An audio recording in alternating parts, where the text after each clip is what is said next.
Good day, ladies and gentlemen, and welcome to Emerald Downs. Today's track condition is fast. It's a fast track for today's racing. Here now are the changes, corrections, and scratches for this afternoon's racing program. In the first race, a distance of 6 furlongs. Number 3, Voulin, will race with blinkers on. Blinkers on, number 3, Voulin. In the second race today, a distance of 6 furlongs. There are no changes in the second. In the third race today at 5 1/2 furlongs, there are no changes in the third. In the fourth race, a distance of 6 furlongs.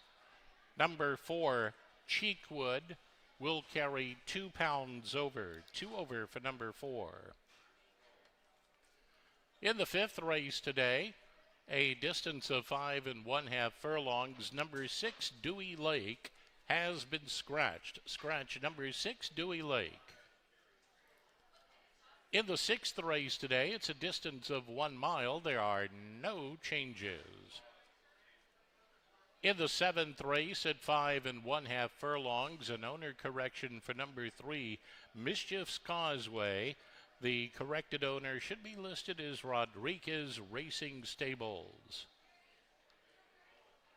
In the eighth race today at 1 mile, there are no changes in the eighth. In the ninth and final race, a distance of 5 1/2 furlongs, there is an overweight. Number 4, Valley Echo, will carry 4 pounds over. Number 5, Got Your 6, has been scratched. Scratch number 5, Got Your 6. Number 6, Liberty Wolf, has been scratched. Scratch number 6, Liberty Wolf. Number 7, Street Gun, has been scratched. Scratch number 7, Street Gun. Those are the changes, corrections, and scratches for today's racing program. Post time coming up in 35 minutes for the opener. Up next, it's Handicapper's Corner.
Welcome, ladies and gentlemen, to Handicapper's Corner here as we get ready for some thoroughbred action and some grandparents action at Emerald Downs today. It's Grandparents' Day at the track. Joe Withey along with track announcer Tom Harris. Tom, Tom's going to come down from his booth and do a little grandparents racing action today. I'm going to stroll to the finish today. Okay. I'm going to stroll. You know, you and I, we look like members of the Don Ho band. Ha ha. You know, we are donning the Fab Friday Hawaiian shirt, and Don Ho is an apt description. Yeah, these are the shirts that you can get this coming Friday when you come into the track. Your paid admissions gets you this shirt, various sizes, of course. And yeah, there's Tom doing the modeling. But you can also wear the shirt back for free admission at Emerald Downs on all Fridays the rest of the season. And wear it wherever you want to wear it. It's a summer shirt. It's pretty comfy, too. It's got the breathable fabric, and it's really stretchy, too. So very comfortable, very air circulated, I guess is a good word. So, yeah. It's a first for us. We've been doing the Fab Friday T-shirt for many, many years. But Bob Fraser, our Director of Operations, had a little different idea, and I think it's going to be well received. Again, our first Friday of racing is this coming Friday, June 5th. First race, 7 p.m. And get your Hawaiian Fab Friday shirt when you come into the track. In 5 days away, we'll have a 3-day racing weekend next weekend, Friday, Saturday, and Sunday. And 9 races today at Emerald Downs. It's Grandparents' Day. Welcome to all grandparents and great-grandparents. And, you know, our track president, Phil Ziegler, had that idea a few years. Let's have a grandparents' race. Yeah, I mean, why not? And now we've graduated it up to 3 divisions. You've got the grandmas, the grandpas, and the great-grandparents. That's right. The great-grandparents got to have a race of their own, and they're going to be instructed just walk down that storied Emerald Downs final 16th of a mile and a little bit less than that. So have a great time today. But the grandparents race got off to a pretty good start in 2023. There it is. A couple of those guys didn't handle the surface well, but there's Steve Butler winning the first grandparents race. He inherited the lead. He was always close. You know, that dirt's pretty soft for humans. And it just reaches up and grabs your feet is what it does. You're chuckling. Everybody that watches that smiles or chuckles. And the guys didn't get hurt at all. And Steve took over. It was his first race in 50 years. He hadn't raced a foot race since high school football practice in 1973. So, yeah, it's grown, as you mentioned, different divisions now, and Tom's going to participate as well. So you need to sign up on track level across from the gift shop, the customer service center there, just up the escalator or stairs from the main entrance. Go to the left and sign up for the grandparents race today. Looking forward to that. It's been a lot of fun, and that first video got a lot of play. You know, I wasn't in the 2023 race. Last year was my first year. Are you saying you might have won that? No, I would have never won that. But I didn't even finish, I don't think, last year, but I think I stopped short of the wire somewhere. So that's my goal. Okay. I want to make sure I don't get a DNF here. Okay. And try to stay reasonably close to, I've got a camera. I'm going to be wearing a camera on the hat. And so we'll be kind of covering that angle, which is going to be way in the back. We're going to be watching the people in front from a walking speed, probably. Yeah. So, okay, well that could be used somewhere, I'm sure. Somewhere, yeah. All right, well, that's after thoroughbred race number 4 today. And speaking of the 4th race, our jackpot pick 6 carryover exceeds $10,000 now, and it paid off pretty well for 6 out of 6 yesterday. So just 10 cents gets you in the jackpot pick 6. And if you're the sole ticket holder, you'll get the bulk of today's wagering plus that $10,000 carryover. So it's getting a little more interesting. And this is where it starts gaining a little momentum, and you'll see it increase a little bit more so each racing day and until somebody hits it. So very good. So another nice day at Western Washington. We had a sunny afternoon yesterday. We have a fast track today, and let's talk about some races, Tom. Yeah. First race is a little less than a half hour away. We've got a good race for the first. It's a filly and mare starter allowance race, and Princess Akawi, number 5, and Bobby's Genie, number 4, had a really good battle when they met a few weeks ago, and then number 1 Clubhouse Drama's coming off a huge win. So tell us what you think about the first. Well, like I mentioned yesterday, I found this week's program to be extremely competitive, a lot of wide open spots, I think, here today. And like yesterday, I think today's program is going to be much the same. Very close, well balanced. I am going to go with Princess Akawi on the outside to take the opener. This one certainly can be tough at this distance. McCanna was batting 500 coming into this weekend. Alvarado just won with this one at 5.5. So I'm going to be on Princess Akawi here. I went 5, 1, and 2. Okay. I'm with you. We were both on her May 9th, and she broke just a touch slowly from the inside, and then just rushed up and got competitive, lost the lead, came back on again. She's 6 for 13 lifetime. She loves to compete and win. We're going to stay with the morning line choice, Princess Akawi in the first. The second race, fillies and mares at 6 furlongs. Tom? I went to the inside here. Big Caddy, maybe get a little price. Opens up at 6-1. Frank Alvarado will do the guiding. This one could be a late running threat, but I do think the inside post position is a plus. So Big Caddy for me, I go 1, 2, and 5. Okay. Big Caddy, 6-1 morning line. I took Lula Bella in here. She's had an out over the grounds this year. She's done well here in the past. Blake Nunnally up for Jennifer Nunnally, whose barn's going very well early in the season.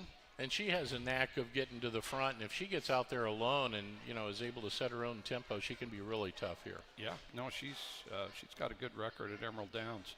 Third race, Dan Stroyan Retirement Purse. Happy retirement to Dan. He is the father of Emily from our group sales department. Emily does a great job, and Dan is a great race fan, and happy retirement. Absolutely. Congratulations to Dan. Wish him all the best. And, this third race, Joe, I'm going to go to the inside. I guess I land on a favorite here with Dixie's Delight. Speed on the rail. Lenny Cicheron will have the call here. I just think things look pretty well here for Dixie's Delight. I go 1, 2, and 3. Okay, I'm with you. Dixie's Delight just had a start at Emerald Downs on opening day, so comes back for Blaine Wright. We're going to go with the horse with some tactical speed from the rail there in the third. The fourth race, again, the start of the jackpot pick 6 with that carryover exceeding $10,000. Fillies and mares non-winners of 2. 1 3-year-old in there, that's number 4, Cheekwood. Tom? I guess I find myself on a favorite again with Social Status. Number 3, Kevin Krieger has the assignment. This one just missed in the last one. A similar effort may get the job done here today. Yeah, I'm with you as well. So we're on the favorite there. Social Status really ran a big race on May 17th, right behind Can't Deal With It, who came back to win easily. So, yeah, we're going with the fave there in the fourth. The fifth race starts the 50-cent pick 5. We have 2 first-time starters in this maiden race at 5.5 furlongs. I went to the inside again. I guess I'm stuck on the rail today. Halo's Valor for me in this one, and Silvio Amador will guide Halo's Valor. Checks into this race, finding a pretty good spot for the debut. That inside rail, again, a plus for this style of racing. I went 1, 2, 3 here in the fifth. Very good. Yeah, the dam there was a good race mare, and she's produced a few winners already. So, Tom, on the first or in the fifth, I did go with number 4, the Bronx Bull. Second start at Emerald Downs, second start off a little bit of a layoff, a drop in class. Didn't break well in his first start here. That race was 2 weeks ago. Now, if he gets a good start, I think he can show a lot of improvement on the drop for trainer Debbie Van Horn. Let's go to the sixth race, the start of our late pick 4, 8 runners, and field size a lot better this weekend. And yes, it looks pretty good so far for next weekend. Yes, and very competitive races on top of it all. This sixth race, Joe, I went to the outside of the starting gate with Bourbon Dancer. This one's dipping down for the lowest price tag so far. Should fit at this distance as well. Frank Alvarado guides.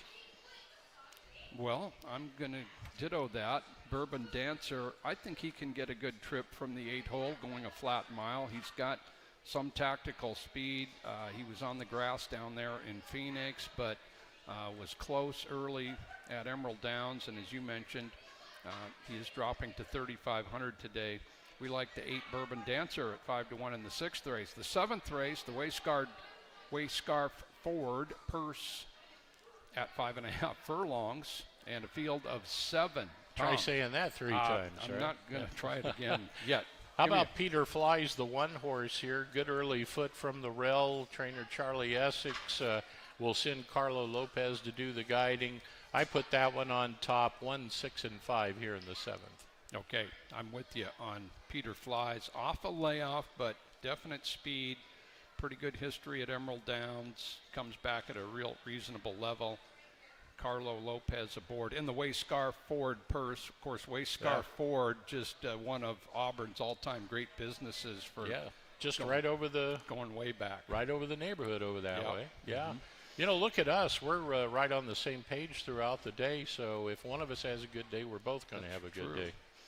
All right. How about the 8th race at a mile, a starter allowance?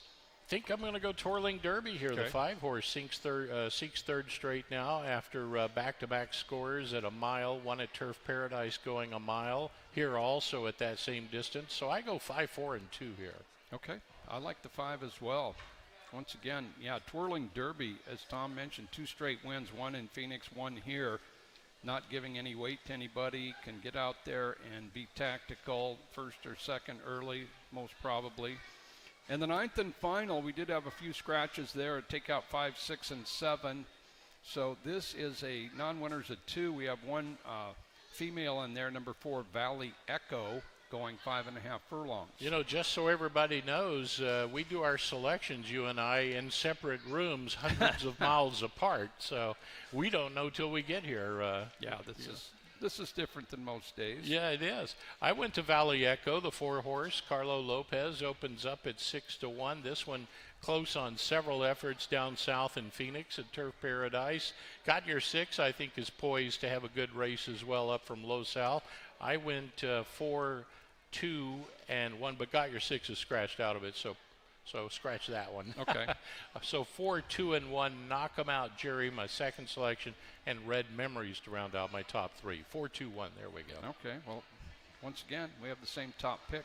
Valley Echo, the filly to beat the boys, Joe Toy runner, Carlo Lopez. It's a non-winners at 2. They're all looking to get a second career victory. She comes in on form with her only victory here at Emerald Downs in the past. So, we like number 4, 6-1 morning line. That'll be less because you've got the 3 scratches, including the morning line favorite. So we've got a Grandparents' Day at Emerald Downs. Have a great afternoon, horse racing, and some extra fun and entertainment out on the track after race 4.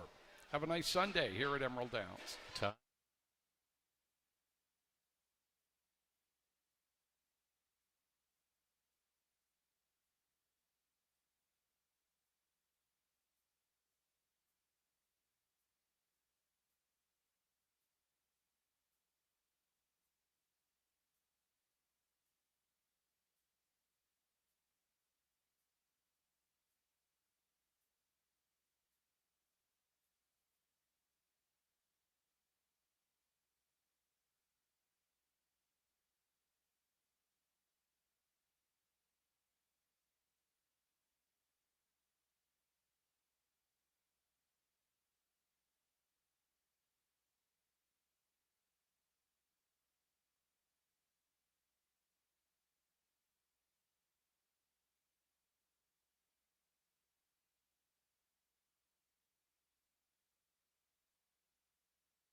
Welcome once again, ladies and gentlemen, grandparents, great-grandparents. Have a great Sunday at Emerald Downs. The weather is cooperating. We've got a great rendition of the national anthem coming right up. As soon as the horses hit the track for the first race, Joe Withey along with John Lindley of Parkers. John, 9 races in front of us today. Yeah, and yesterday the 2 races we ran with teacher races were fun, and I'm hoping today follows the case. And as you mentioned, you know, we have 9 races today, some big fields and some good betting opportunities as we head into our first real 3-day week starting Friday, which has got the shirt coming. Yeah, and hey, you need to wear a Fab Friday Hawaiian shirt, so we're going to get you one for race number 2. But yeah, this coming Friday, June 5th, first race 7 p.m. Get your Emerald Downs Hawaiian shirt. It's good for free admission on Fridays the rest of the year, and some, of course, summer apparel. Well, let's head down to the paddock. This is a short but sweet field of fillies and mares, including number 1 Clubhouse Drama, who comes off a 6th length victory. In fact, her last 3 starts at Emerald Downs going back to last summer, she has just been awesome at this track. Yeah, she's dominated, as you mentioned, the last 2 starts last August of last year, and you know, it took her a while to get going when she went down to Oregon, but she was able to win that last race. But this year, she shot out of the gate, took command, and never looked back. Now, clearly, this is a little tougher company. We've seen horses, all these horses, and they won a lot of races, and she does draw the rail hole. I don't know if she's fast enough to get the lead, but she's run okay without the lead. We'll see what the connections decide to do with her. But that last race was imposing. We'll see if she can improve off it. She's going to have to improve a little bit, but she's super sharp. Oh boy, yeah. 6 3/4 length win here 3 weeks ago. And as we mentioned, 2 big victories to end her summer at Emerald Downs in 2025. So she's on a 3-race winning streak here.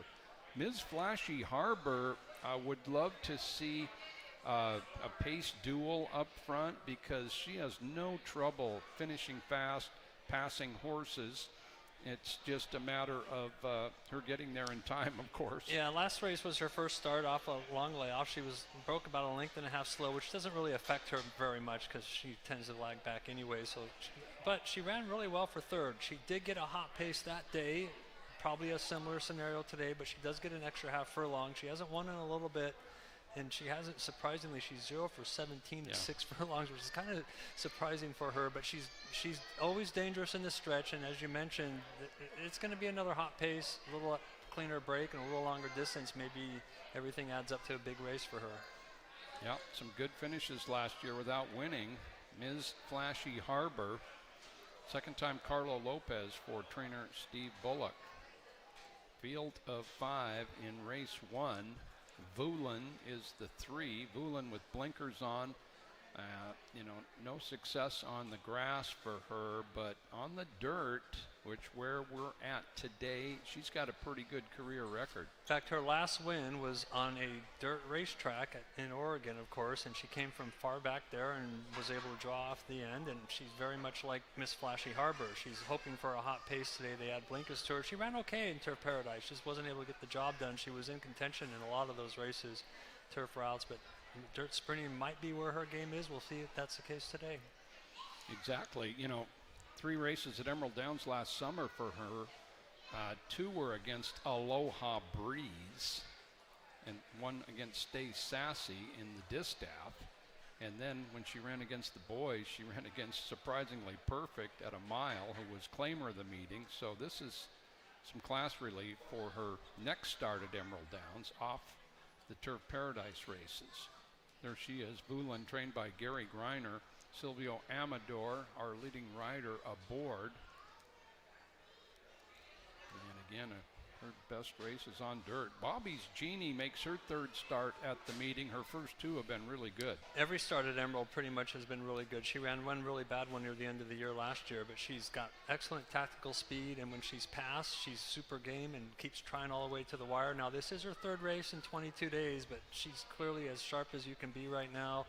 I think she's a step quicker from the horse on the inside. We'll see if that's the case. Of course, horse on the outside's got speed too.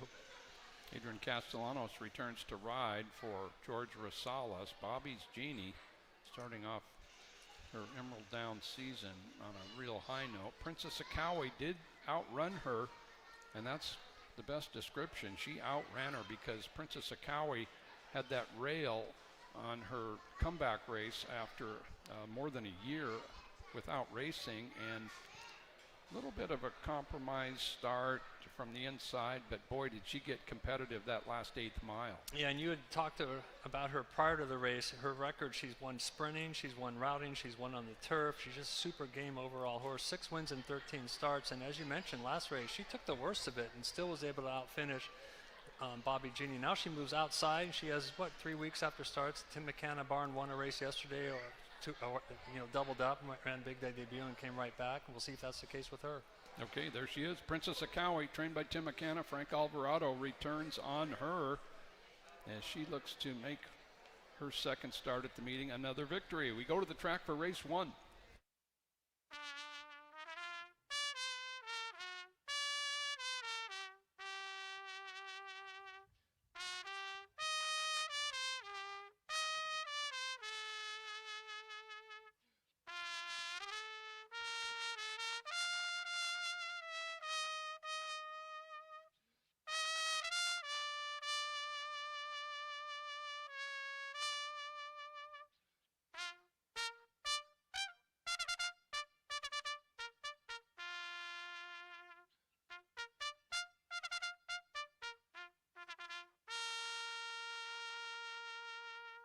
That's Dan Harrington's call to post for the first race today. It's the Muckleshoot Casino Resort Purse at 6 furlongs. A starter allowance event, purse of $14,000. It brings out fillies and mares 3-year-olds and upward. Reminder that number 3, Voulin, runs with blinkers on number 3. Post time in less than 5 minutes.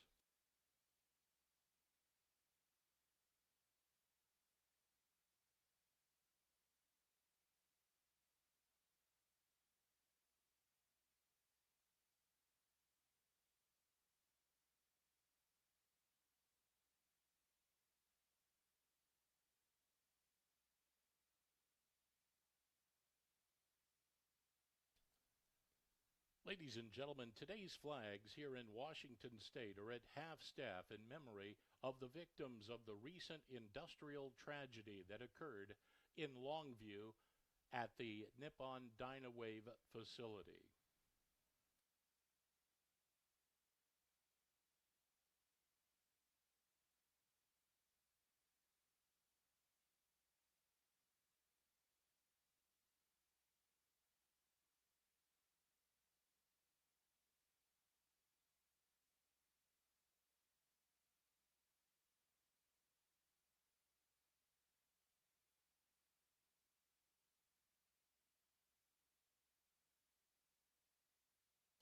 Ladies and gentlemen, at this time, will you please rise if able and kindly remove your hats for today's performance of our national anthem. Under the direction of Karen Caldwell, the South Sound Harmony is thrilled to be back at Emerald Downs singing the national anthem for the 6th time. And now, ladies and gentlemen, here is the South Sound Harmony.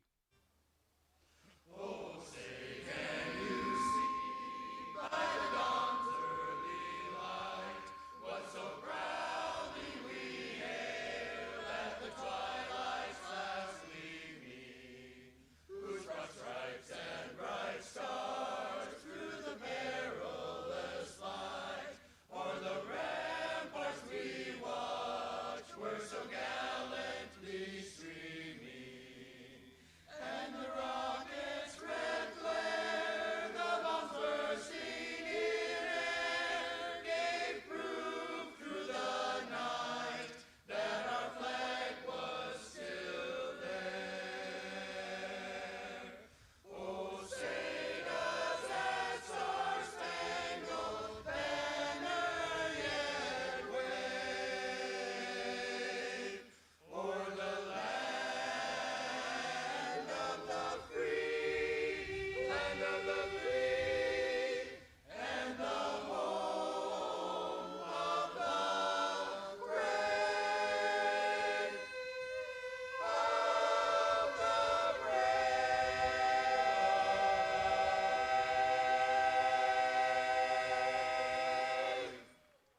the South Sound Harmony.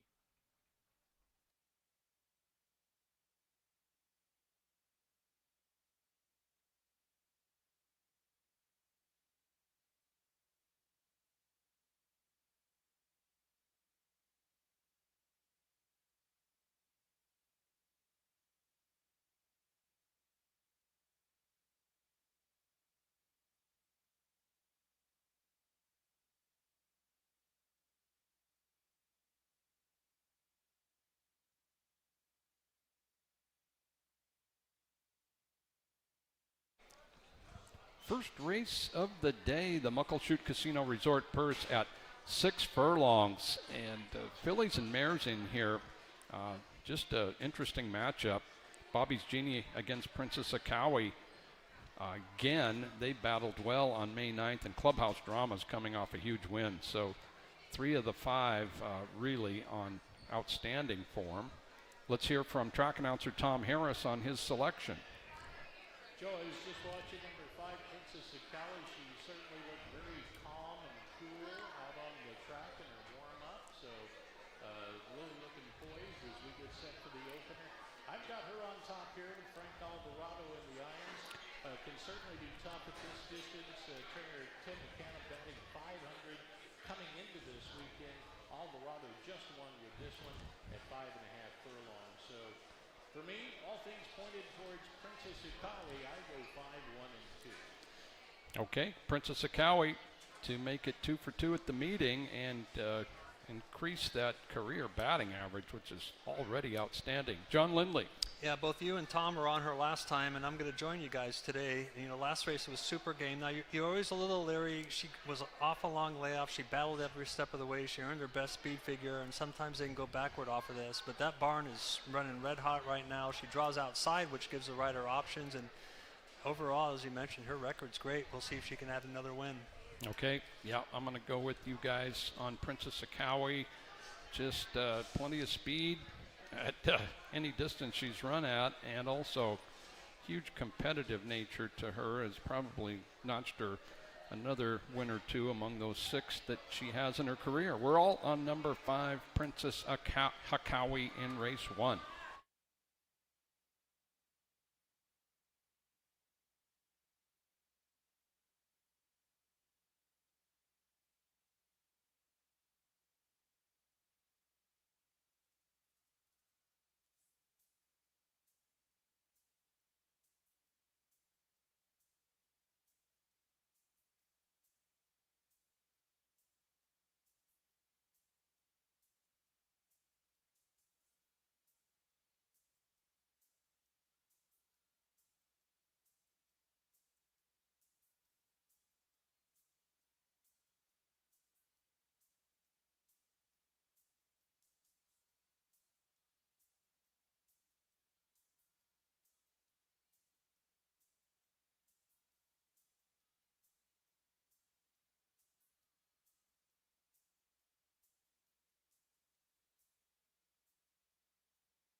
And the horses have arrived at the starting gate. It's post time for the first race, the Muckleshoot Casino Resort Purse at 6 furlongs. Clubhouse Drama settled away and right alongside Miss Flashy Harbor. Here comes Voolin now to join them. Bobby's Genie next one. Princess Akawi last up on the outside.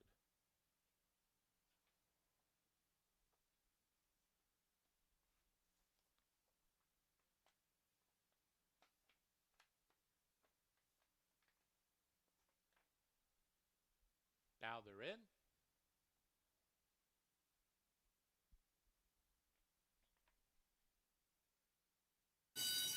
And the runners away. Good start for all. Bouncing off the mark, Princess Ikawe the outside. Here goes Clubhouse Drama at the rail, quickly up to engage. Bobby's Genie is there from between horses. There's 2.5 back to Voolin and Miss Flashy Harbor. The girls sprint for the far turn, and they're just over a half mile away. Opening fraction 22:15 as they run on for the far turn. At the inside, Clubhouse Drama just in front. Bobby's Genie from the outside is next. Princess Ikawe stays within striking range third. There's a length and a half or two. Back to Voolin and Miss Flashy Harbor with a quarter mile to go. They run to the top of the stretch. Bobby's Genie is there to challenge Clubhouse Drama as they come off the turn and run for home. Middle of the track, Princess Ikawe. They've just over 200 yards to go, and Clubhouse Drama continues to try to shake them off. Princess Ikawe on the outside chasing, but today it's Clubhouse Drama who holds on to win it. Miss Flashy Harbor rallied for second. Princess Ikawe was third. Bobby's Genie and Voolin. Running time of the race, 1:09 and 59 100ths.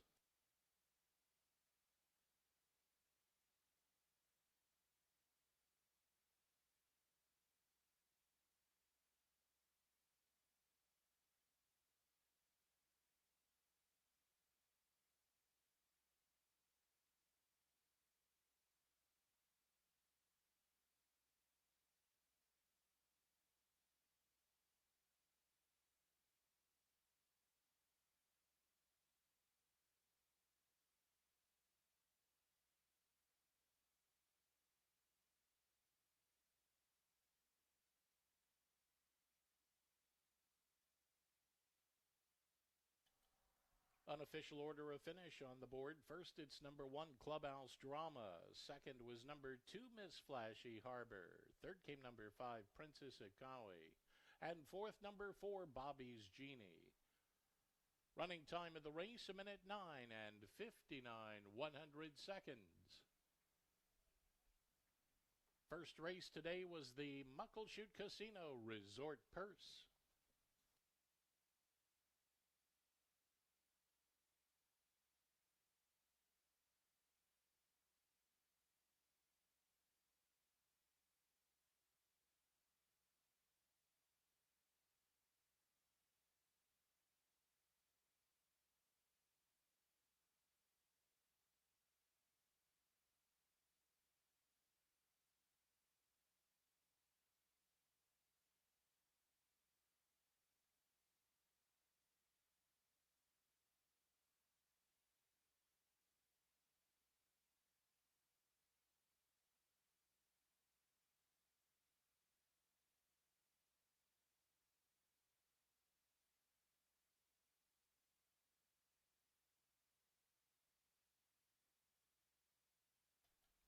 To the Michelob Ultra Winners Circle, Clubhouse Drama.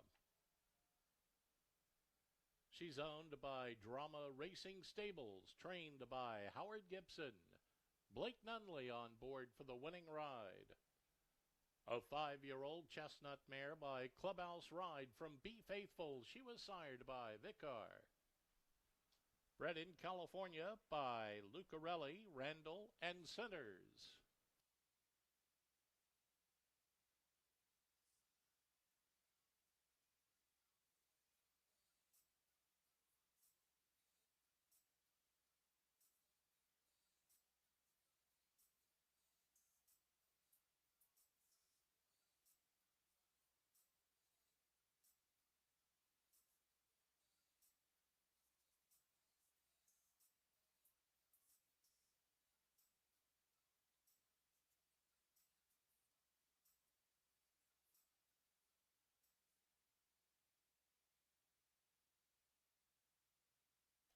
And a look at the prices for the opener. Winner number 1, Clubhouse Drama, returns $7.58 to win. $4 to place, $2.42 to show. Number 2, Miss Flashy Harbor, $5.82, $2.50. And third, number 5, Princess Ikawe, $2.10 to show. Wedding Exacta $12.90, 50-cent trifecta $20.02. The 10-cent super $5.68. Coming up, the second race today, it's a distance of 6 furlongs. Esther and Gary Birthday Twins Purse. No changes in the second race. Post time is coming up at 2:15. 19 minutes until post time.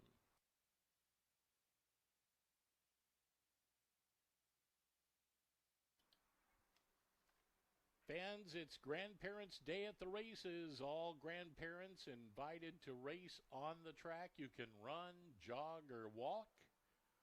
Register on track level right across from the gift shop before post time of the third race. The races will take place right after the fourth race today. And this year, we'll have a new race to honor all of the great grandparents. Just let the staff know which division you're going to participate in at the registration table, and indeed if you are a great grandparent. All participants in our grandparent races will receive a $25 Emerald Downs gift card. The grandparents races today here at Emerald Downs.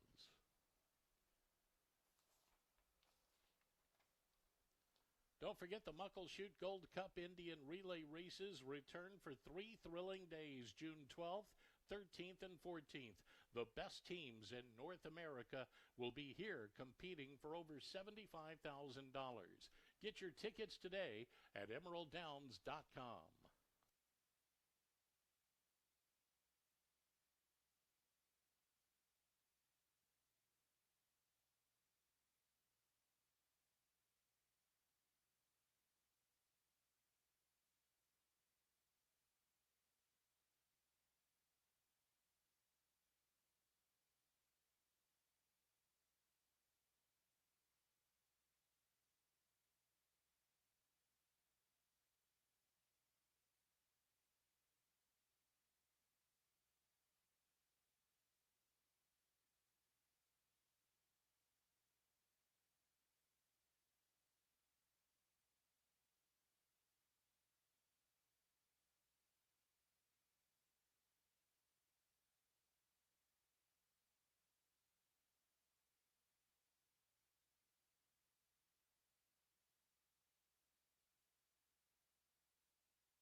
Back above the paddock for race number 2 here at Emerald Downs, and Joe with you along with, oh, that is you. Okay, you changed clothes. John. We added something. John's got his Fab Friday Hawaiian shirt on. You can get yours this coming Friday, June 5th, of course. First race, 7 p.m. Friday night racing at Emerald Downs. We're going to have live music with the Jimmy Vegas Band. Friday nights are fun at Emerald Downs. And, of course, this one's special because with your paid admission, you get the Fab Friday Hawaiian shirt, which is good for a free admission the rest of the season on Fridays. All right, and this year's grandparents race coming up after the 4th. This is Esther and Gary birthday twins purse. Happy birthday to Esther and Gary. And 6 furlong sprint for fillies and mares. Claiming price $2,500. Big Caddy there has the rail post position for Sergio Perez. And Big Caddy looking to get back on the winning track. She is an off-the-pace type runner. Not a ton of early speed in here, John. Yeah, you look at her, at first glance, you might ignore her, but you know, she has won at 5.5. In fact, her last wins were at Golden Gate a few years back, and then she does come off a race. You know, it was a pretty decent race, actually. At 35-1, she ran third on the turf. Prior to that, she showed no form on the turf when she ran once before, so I think she's in a little better form than it looks, and if she can get a hot pace to run at, kind of like Miss Flashy Harbor and such, she's probably going to pass some horses in the stretch. I don't know if she'll pass all of them, but she's definitely going to be passing some of them, and, you know, worth taking a look at. Yeah, ran earlier this month, closing day down at Turf Paradise, and as a big price, 3rd out of 10 down there from the rail. So a good race off a layoff from Emerald Downs Racing last summer. Big Caddy, Sergio Perez, Frank Alvarado, 2nd time aboard as well. Frank Alvarado with over 4,000 wins in his career. Just a tremendous total. Lucielle is number 2. Lucielle, good record at Emerald Downs. She won 2 in a row here last year, 1 sprint and 1 route. Yeah, this year she's running the 2 buzzsaws. She ran against Colts the first race, and Teano House dominated that field, and of course have come out of those races and done well. And then she ran against Clubhouse Drama, who we just saw blitz the field in the first race, and she had trouble at the start there. She doesn't have a lot of early speed, but she's going to be a lot closer today because I don't think the pace will be as quick. And she did get kind of steady at the start last time. She has reasons to improve, and I think she'll run a lot better today.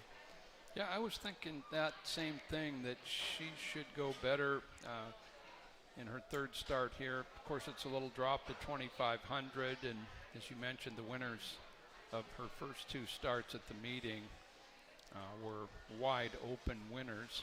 Lucielle, 8 out of 14 in the money here. Jesse Velasquez runner and Jose Rodriguez up today on the 2.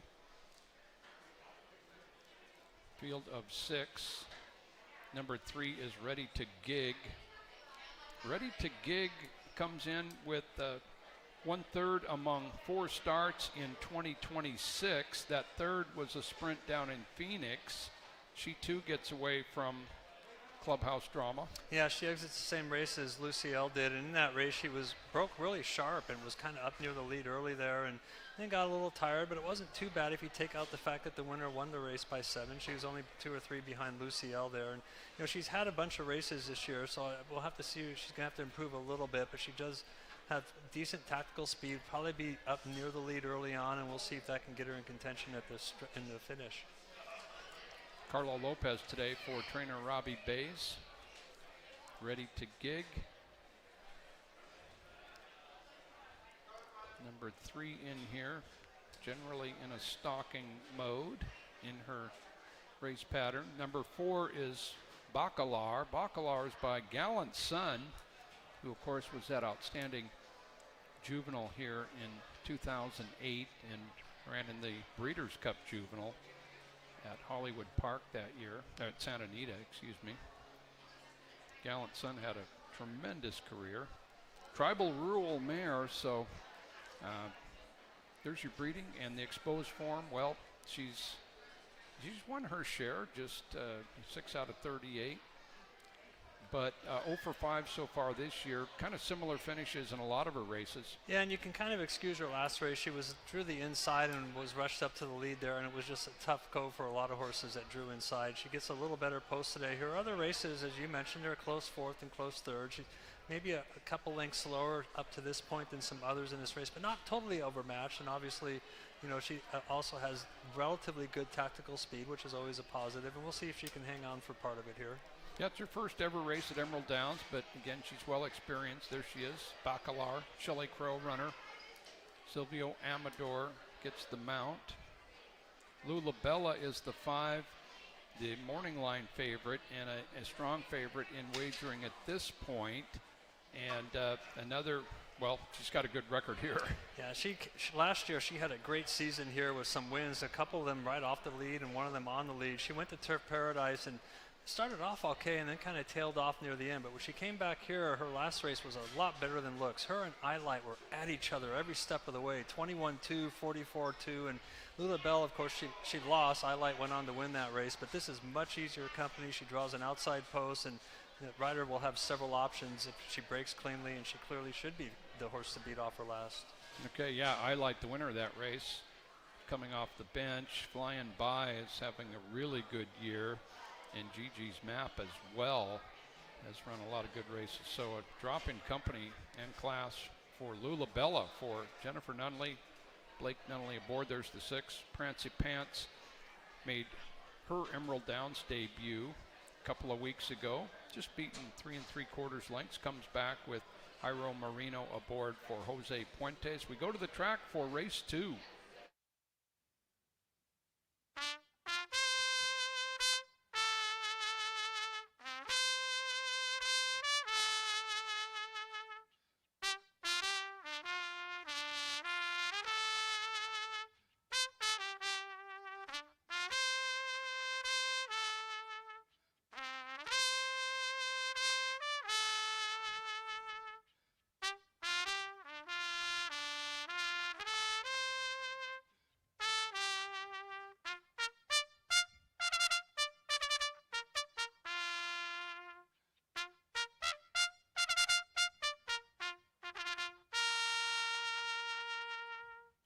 Horses on the track for the second race. It's the Esther and Gary Birthday Twins purse at 6 furlongs. A claiming event purse of $8,500. It's for fillies and mares, 3-year-olds and upward. They'll be off and running in 5 minutes. Post time 5 away.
Second race at Emerald Downs.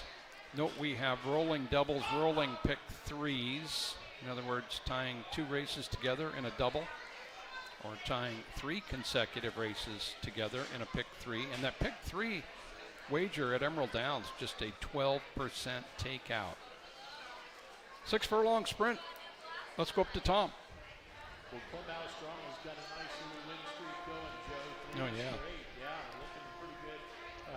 Tip of the hat to the connections there for Clubhouse Strong and winning the first. This second race, I'll go to the inside Big Caddy.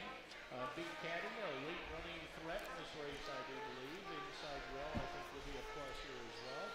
Opened up at 6-1 and getting a little attention down to 9-2 currently in the wagering for Big Caddy. I go 1, 2, and 5. I have to make honorable mention of Clancy Pants. She's 11 years old, earnings of nearly $300,000, and today she makes her 93rd start. You bet. Quite a career there. Tom is on Big Caddy. A little bit of a price play. She's down. Dynamic Morning Line has her going off about 4.5 to 1 there. How do you see this, John? Yeah, I really couldn't get past Lula Bella, as we talked earlier. I just don't think she likes Turf Paradise, but she loves Emerald Downs. And the last race, even though she was 4th, similar to her Turf Paradise efforts, I think it was a lot better than Looks race because her fractions were super fast. I think she'll control the race today. And she does have a win at 6 furlongs, which is good, and we'll see if she can get back on track here. Yeah, 3 wins here from 5 starts in 2025, and just likes the dirt under her feet here. And as you mentioned, her comeback race here on May 10th, 3 weeks ago, she was in tough and hung in there until near the end. I'm going to go her direction as well. John and I on the 5, Lula Bella. Tom's on the 1, Big Caddy in race 2.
And the horses have reached the starting gate. Post time for the second.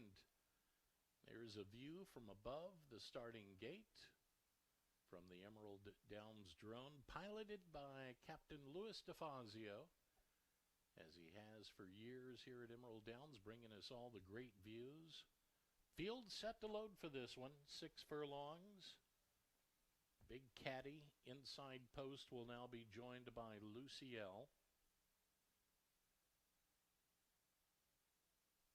Here comes Ready to Gig. Bacalar steps up. Lula Bella, next one.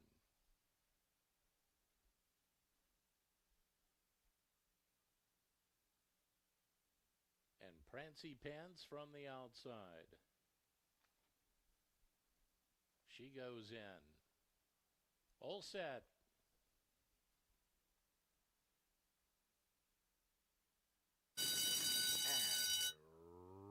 Runners away. It was a good start for Bacalar, emerging from the middle of the pack. Lula Bella's right there to run with her, though. Back at the rail, Ready to Gig is prompted on third. Up from the outside, Prancy Pants, only 3 off the beat. Span of 3 to Big Caddy and Lucielle at the tail. Midway up the backstretch they go. They've just over a half-mile to journey here. Opening fraction 22 and 59 100ths. And out front, Lula Bella's blazing the trail by 2. Along the inside, Bacalar with Prancy Pants up to the outside. Poised in third, a length and a half back to Ready to Gig. Still 3 or 4 to Lucielle and Big Caddy. A quarter mile to journey now as they run to the top of the stretch. Lula Bella takes them off the turn now and homeward bound. Lula Bella's the one to get with a final furlong to go. Prancy Pants in pursuit in the final 200 yards and Ready to Gig. Deep stretch though. Lula Bella going on, clear by 2. Here comes Prancy Pants, one final surge, but Lula Bella's razor sharp. She wins at a length and a quarter over Prancy Pants. Ready to Gig followed Lucielle, Big Caddy, and Bacalar. Running time on the board, 1:11 and 9 100ths.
Unofficial order of finish on the board for the second race. First, number 5, Lula Bella. Second was number 6, Prancy Pants. Third, number 3, Ready to Gig. And fourth, number 2, Lucielle. Running time of the race, 1:11 and 9 100ths.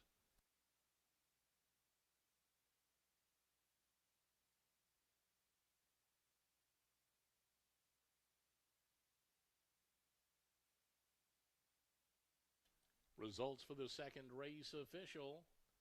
Second race today, the Esther and Gary Birthday Twins Purse. Into the Michelob Ultra Winner's Circle, Lula Bella. Owned and trained by Jennifer Nunley, back-to-back wins for a riding double for jockey Blake Nunley. Lula Bella's a 4-year-old bay filly by Stanford. From Bella Be Ready, she was sired by More Than Ready. Lula Bella was bred in California by Tommytown Thoroughbreds, LLC.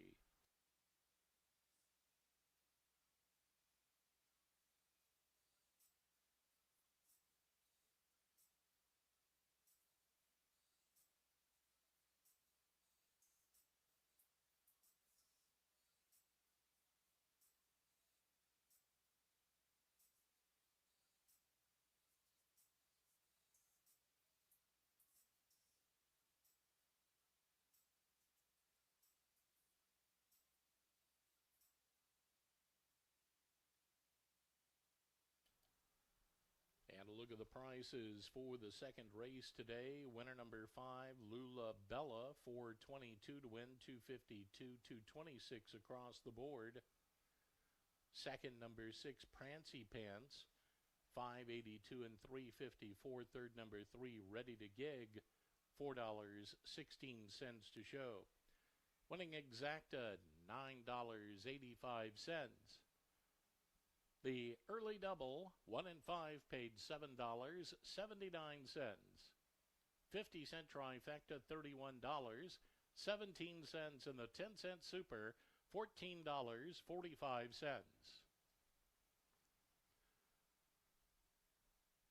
Race fans, time now for the WTBOA Wabred of the Week Award. Atmospheric River, bred by Dave and Linda Olson, earned the title this week.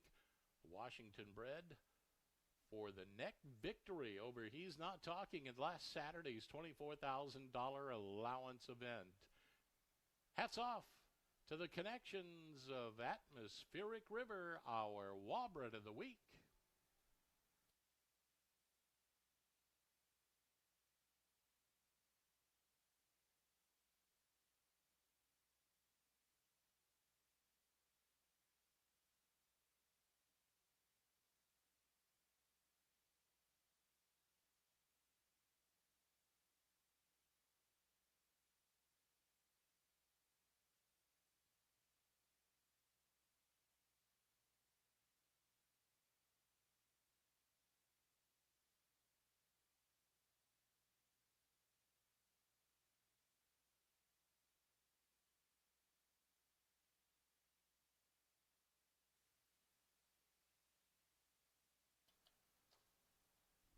Don't forget, a reminder to all grandparents, you're invited to race on the track today. You can run, jog, or walk. Register on the track level right across from the gift shop before the post time of the third race today. The races will take place right after the fourth race. This year we have a new race added to the event, the Great Grandparents category. Just let the staff know that you're eligible for that one at the registration table. All participants in the grandparents races today will receive a $25 Emerald Downs gift card.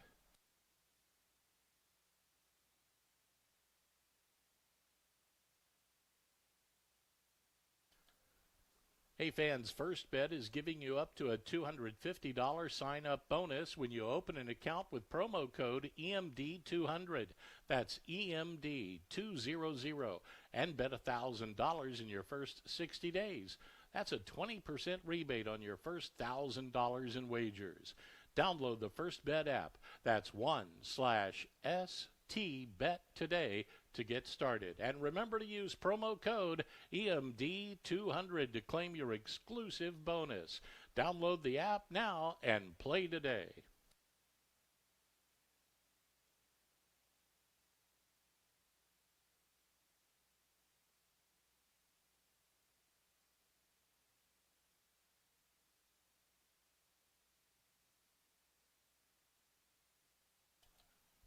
And ladies and gentlemen, there was a claim in the second race. Number 5, the winner, Lula Bella, was claimed. The new owner and trainer, Nicholas Richard Lofquist. Number 5, Lula Bella, claimed from the second race.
Paddock time for race number 3 at Emerald Downs, and it's turning out to be a nice afternoon. I think most of the grandparents appreciate that. They don't really want to run in the cold. And we've got a grandparent here who his fame level got upped a little bit in 2023. He's Steve Butler. He won our first ever grandparents race at Emerald Downs. Steve, you fondly remember that, I can tell. Yes, it was a lot of fun. It made me smile. It made us smile too. There it is on the big screen as a couple of the grandparents, that dirt got to them, but boy, you were laying third and took over and won that. I think you went in 10 flat as well. I did. I don't know. Steve Butler, my colleague in media here at Emerald Downs, Vince Brun and I, we send a lot of data on Sundays mostly to local newsprint, online, radio, TV. And Steve, I never got so many requests after the grandparents race. That night and the next morning, I mean, usually we send the data and they get what they need, but hey, do you know anything more about that guy? Do you have his phone number? Because who'd ever had a grandparents race before? No, I don't know. That's really amazing. It was a lot of fun, though. And I talked to Steve right after the race, and I said, when was the last time you had a foot race? He goes, It was in high school. It's 73 as a lineman, and I happened to win that race. So wind sprints at, was it Montlake Terrace High School? it was in Everett. Okay, Everett High School, Cascade. Yeah, Steve won some wind sprints in 50 years before that. So you're a little bit more mature now. Are you a better runner now in 2026? I'd like to think so, but I don't think so. Well, he's going to be one of our grandparents in action today. It was really good to see you here because that race, boy, the video went viral and it was funny, and you won it. So it's a little feather in your cap. That was a lot of fun. Thank you, Joe. Thank you, and good luck in today's grandparents race. I'll need the luck. Steve Butler from Everett joining us, and he's going to get out there again after race number 4. So he's all signed up. You can sign up by post time of this third race on Track Level. And there's the gentleman that invented the grandparents race right there. So he's responsible, Phil Ziegler. Good to see you, Steve. Yeah, good luck today.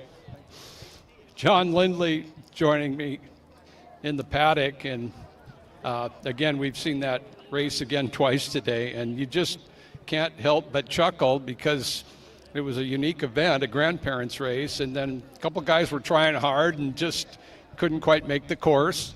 It was great to watch. Let's be honest. It's one of those things you can watch again and again and again, and it's just fun, and it's a fun deal, and we're going to have another one today. And Steve was 70 years old at the time, so that worked out for him. He was in good shape, and now we have, there's a lot of grandparents who are younger than 70. We've had some pretty fast runners the last couple of years, and we'll look forward to see what you have this afternoon. Yeah, if I remember correctly, last year's runner was pretty spry and would be pretty formidable on an open race, so we'll see if he comes back today. Okay, horses coming out in the paddock. This is a maiden race for fillies and mares at 5.5 furlongs. Dixie's Delight's the morning line favorite for Blaine Wright, and she's a big, strong daughter of Gig Harbor with Lenny Seacher on aboard. Might be facing a little bit softer this time around. Yeah, she was bumped at the start a little bit last time, loomed kind of into contention and just ran evenly after that and was well beaten. She did come back with 2 nice works. Now last year she ran a much better, against a lot tougher horses. Maybe she needed a race, and as you mentioned, this is a lot easier. Company draw on the rail in 5.5, a lot of positives. Okay, Lenny Seacher on aboard. Circle of Fire is number 2, and she's coming off a good race at Emerald Downs. Has some recency. Yeah, she ran a nice third there. She loomed up into contention in the stretch, was outfinished by Janie, who we saw run yesterday, and Donata, who's the 3-horse right next to her, and it was a good effort. We'll see if she can repeat it. Gary Greiner in charge of Circle of Fire, as he is Donata, with Talia Timontois aboard, as Donata also can lay pretty close to the pace. Yeah, that Donata was on the lead, battled back, took the lead again in mid-stretch, but was caught just by Janie at the wire. A big effort by her last time. Number 4, Do You Hear Yourself, is a first-time starter by Dancing Candy, who, he's done some good work down there as a California sire for about 10 years. So 4 is a firster. Infernal Tory is a second-time starter. Did you see anything in her first race? Yeah, she veered out a little bit to start, ran around the inside of the track for a barn that usually, they'll need a race or two, and we'll see if she can improve off that.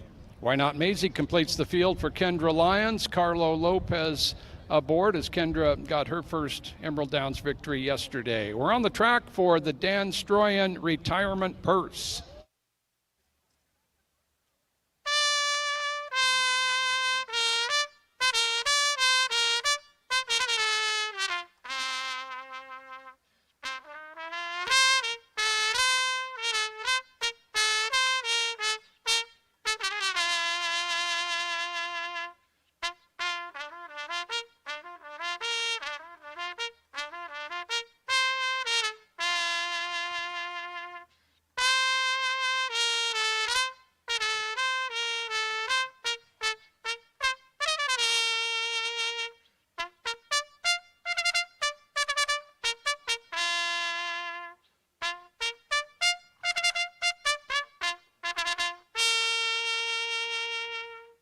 Horses on the track for the third race today, a distance of 5 1/2 furlongs. It's the Dan Strohan's Retirement Purse. Maiden claiming event, purse of $10,000 for maiden fillies and mares, 3-year-olds and upward. Post times coming up in just 5 minutes.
Third race is coming up here at Emerald Downs.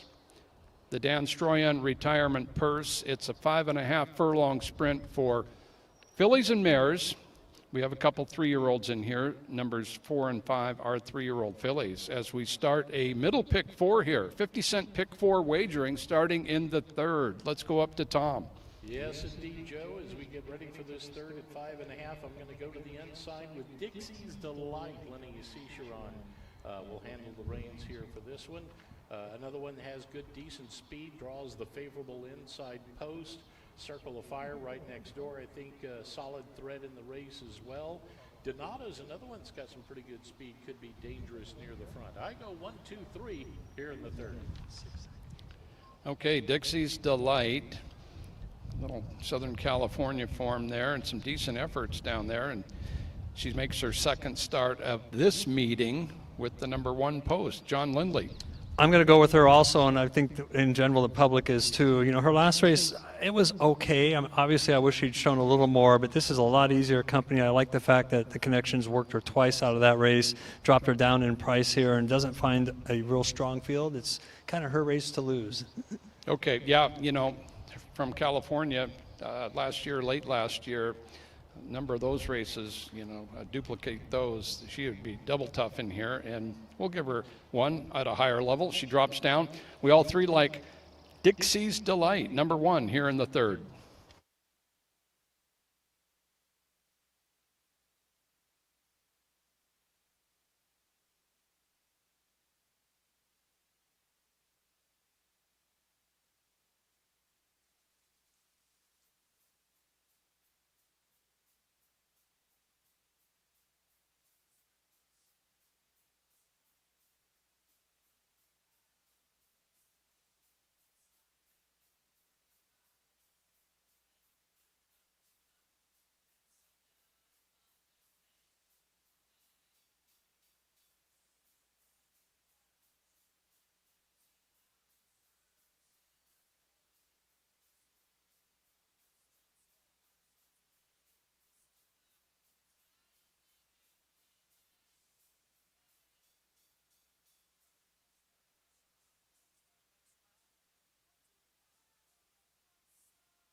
And the horses have reached the starting gate. Post time for the third.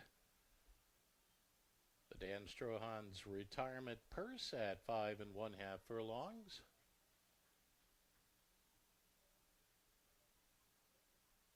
Dixie's Delight will have the inside post. Right now, Circle of Fire in there. Donato right at the gate door.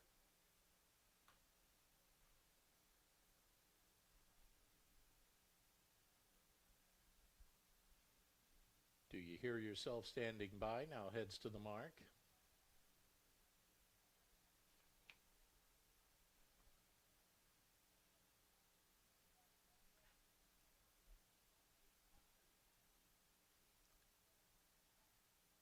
Now comes the odds-on choice, Dixie's Delight. Infernal Tory, one from the outside. Why Not Maisie, last one.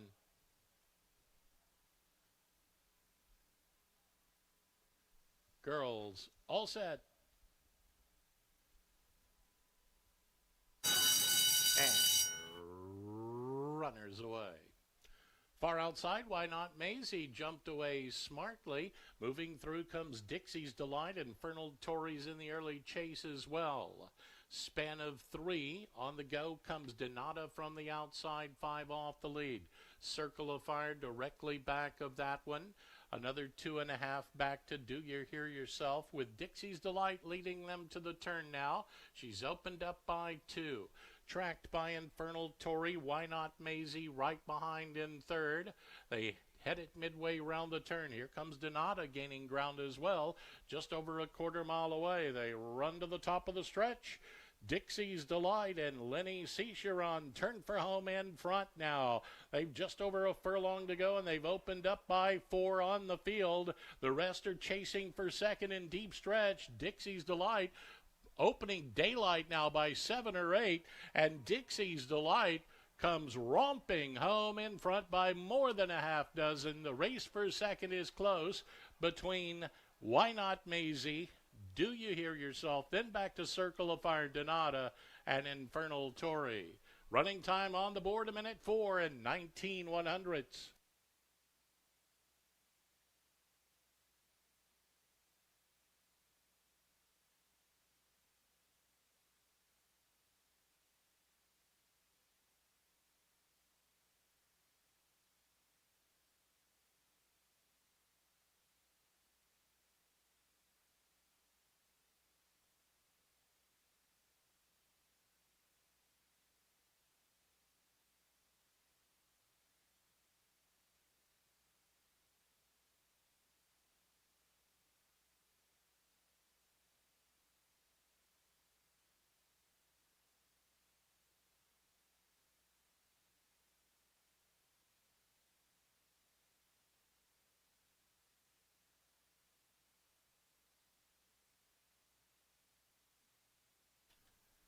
Unofficial order of finish on the board for the third race today. First, it's number 1, Dixie's Delight.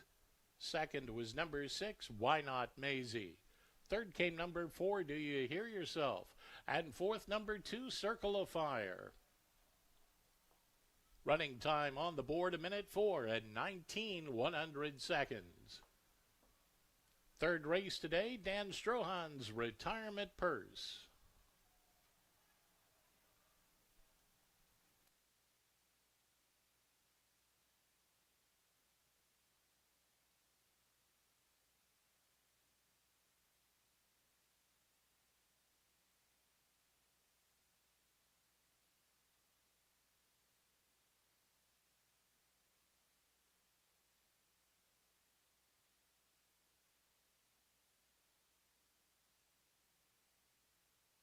Results are official.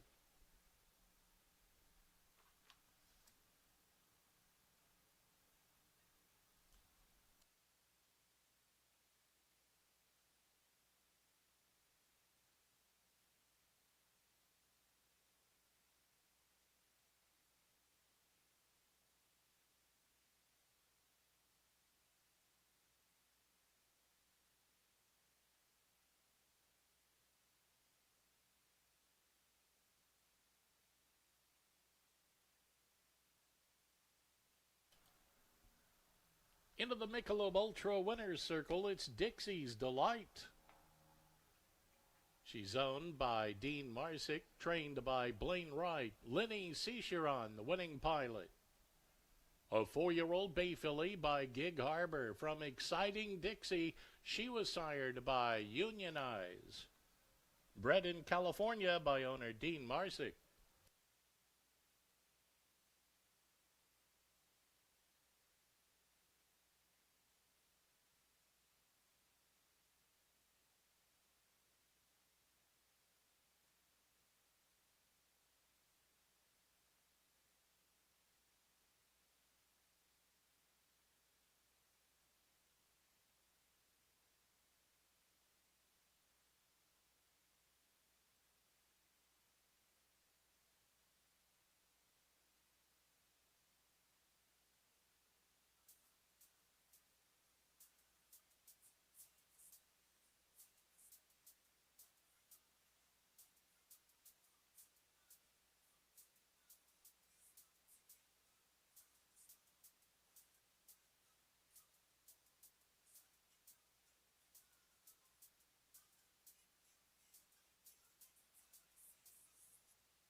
And a look at the prices for the third race. Winner number 1, Dixie's Delight. 430 to win, 302, 240 across the board. Number 6, Why Not Maisie, $5.04 to place, 358 to show. Number 4, Do You Hear Yourself, $3.92 on the show ticket. Winning Exacta, $11.53. Rolling Double, $6.56. 50-cent trifecta, $33.82. 10-cent super, $13.81. Early pick 3, $16.05.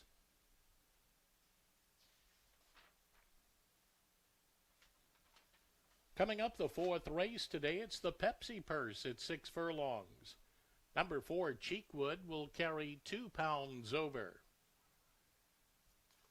Post time for the fourth race at 3:08. 16 minutes until post time.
And a very nice Sunday afternoon for day number 10 at Emerald Downs. And we'll complete the month of May for our thoroughbred action today. And it's a 9-race card. In fact, the jackpot pick 6 starts right here in the 4th race.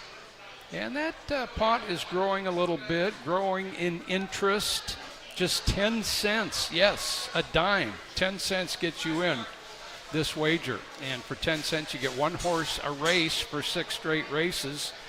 Of course, the object is to try and pick 6 winners, John, and it's very hard to do with just 1 horse a race, but, you know, you put a few other horses in there, the cost of your ticket is still very minimal. And if you do have 6 out of 6, you're going to get paid.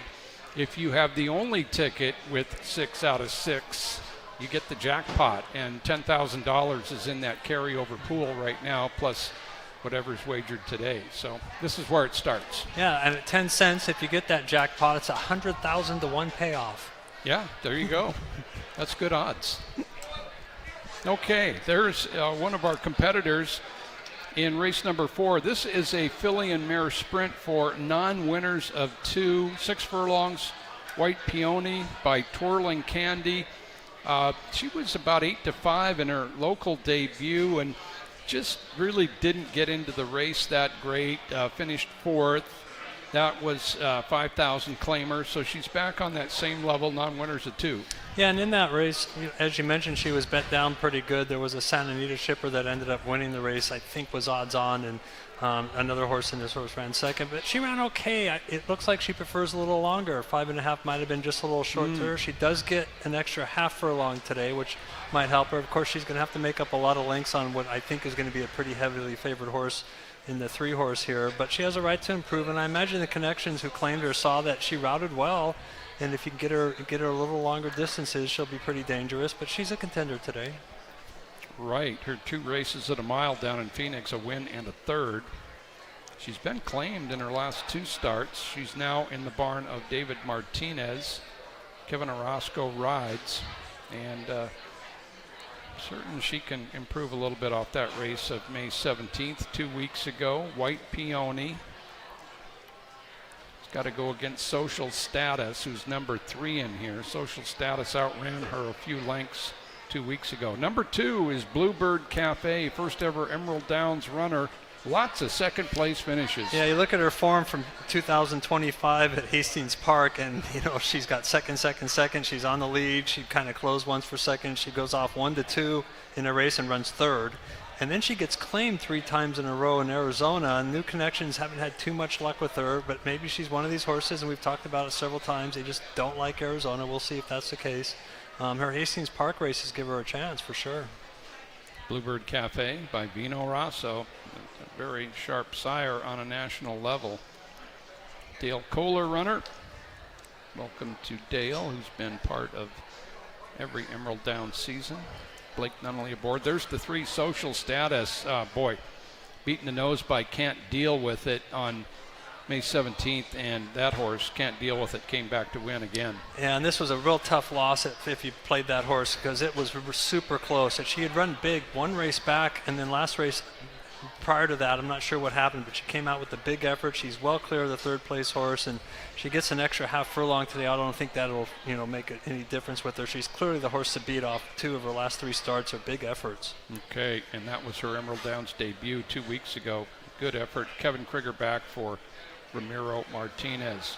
Cheekwood is a 3-year-old filly trained by Steve Kohler, and Adrian Castellanos is aboard. And this is another first-time Emerald Downs starter. Yeah, she comes off a couple turf races that she didn't do very well. I think the Connections, she was doing okay in sprint. She was able to break her maiden, but they're going to say, well, let's see if she can turf, and she just didn't like it, even though she's by a horse that has thrown a lot of turf runners. And so she's back on the dirt, she's back sprinting, and she, looks like a horse that will be in mid-pack early on, and she likes to kind of run 3rd and 4th, and we'll see if she can improve off of those type of efforts. Little class drop there for Cheekwood. Coconut Dreams had a good second to Bumping River in her first out at the meeting. She did break her maiden at Emerald Downs last year. David Martinez, Silvio Amador, and hoping she will on the outside. There she is for trainer Blaine Wright. had a big win at Pleasanton. It was some time ago, so it's her second start off a lengthy layoff, but a drop in class. And Carla Lopez aboard as we head to the track for the 4th.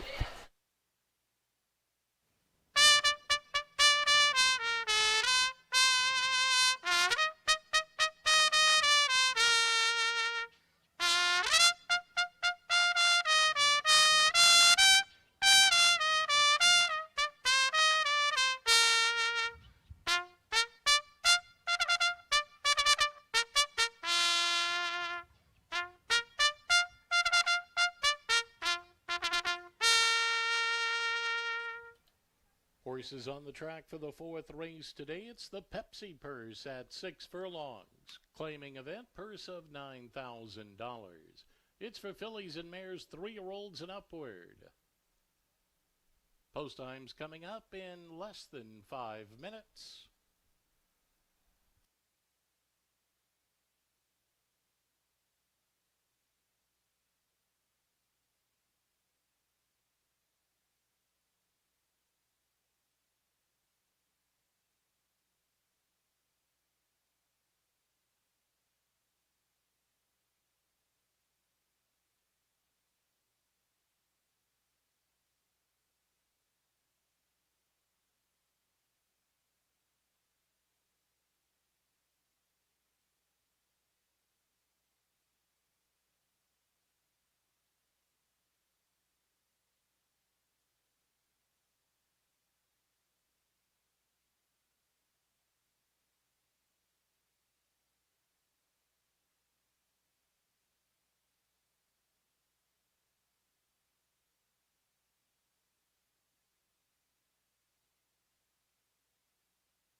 Fourth at Emerald Downs, 3-year-olds and up fillies and mares, non-winners of 2 conditions, 6 furlong sprint. Starting the jackpot pick 6 wager today in race 4, races 4 through 9. So you got some time to do that, and all eyes on the track for race 4, and then all eyes on the track remaining for the grandparents races. Let's head up to Tom. Tom's got some butterflies going up there because he's got to pick a winner here in the 4th. Up here doing men's sprints down the hallways, Joe. Now wait a minute. I'm going to jump in as semi-coach and don't do any more wind sprints. Well, they're not too harsh anyway. 4th race, I got to go with Social Status here. The 3-horse, Kevin Figure has the call. This one just missed in the last in a similar effort. They get the job done here today, so I'll put that one on the top. Cheap Wood steps into a good spot. Class drop coming into this race. Coconut Dreams rounds out my 3 selections here. Coconut Dreams has been pretty competitive as well. So 3, 4, and 5, my picks here in the 4th. Okay, Social Status does figure to be a pretty good favorite in here off just a really good effort 2 weeks ago. Yeah, and I agree with the public and Tom. I mean, her last race was extremely unlucky to lose. She did get a really good trip that day, and today I think she'll be a little further back early because the outside 2 horses look like they're a little quicker than the pace that she faced last time, but she just looks like she has a big edge over this field, and she deserves to be odds on.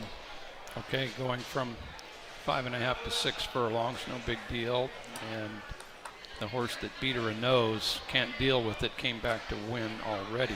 We all like number 3, Social Status, here in the 4th.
And at this time, we'd like the grandparents participating in the grandparents race head on down towards the winner's circle.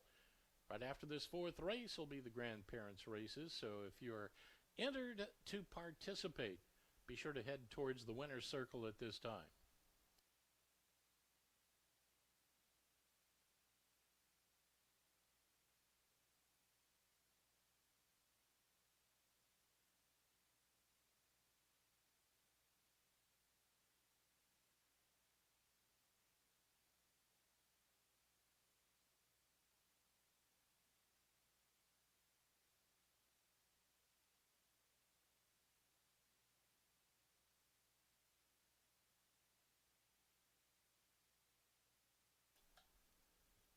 And the horses have reached the starting gate. Post time for the fourth. Fourth race, the Pepsi Purse at 6 furlongs.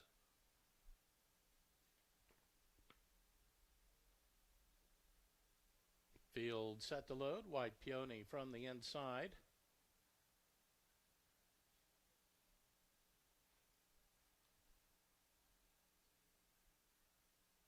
Bluebird Cafe standing by to load.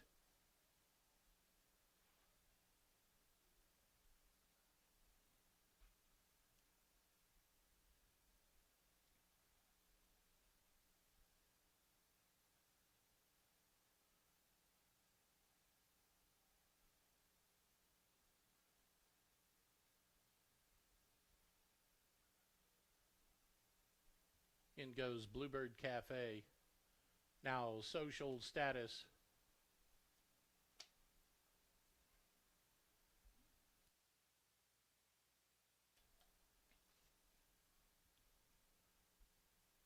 Cheekwood standing by.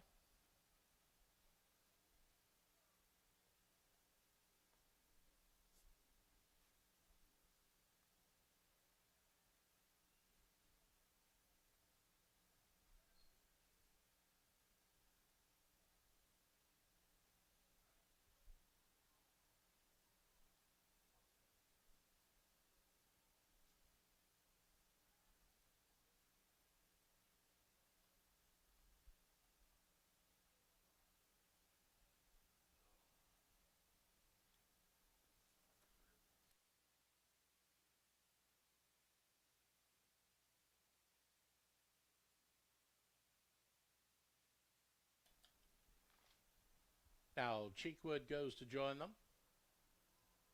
Kevin Krieger will climb aboard Social Status in the starting gate. Now Coconut Dreams, the gray, ride in. Hoping She Will, outside post. And the Pepsi Purse. They are in the gate.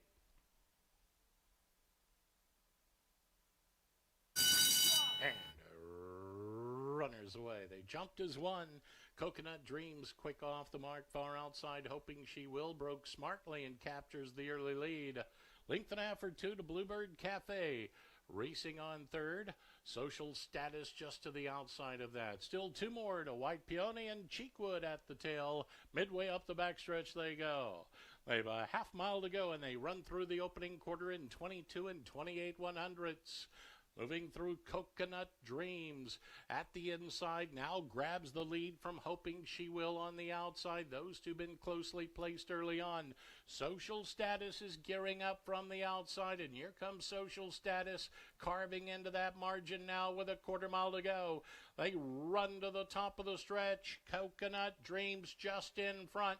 Social Status coming on from the outside. They come off the turn, stride for stride, and a final furlong away now. Social Status has hit her best stride on the outside.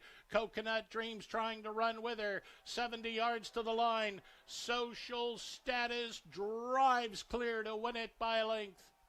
Coconut Dreams second, White Peony followed that, Cheekwood, then came Bluebird Cafe and Hoping She Will. They stopped the clock in 1:11 and 5 100ths.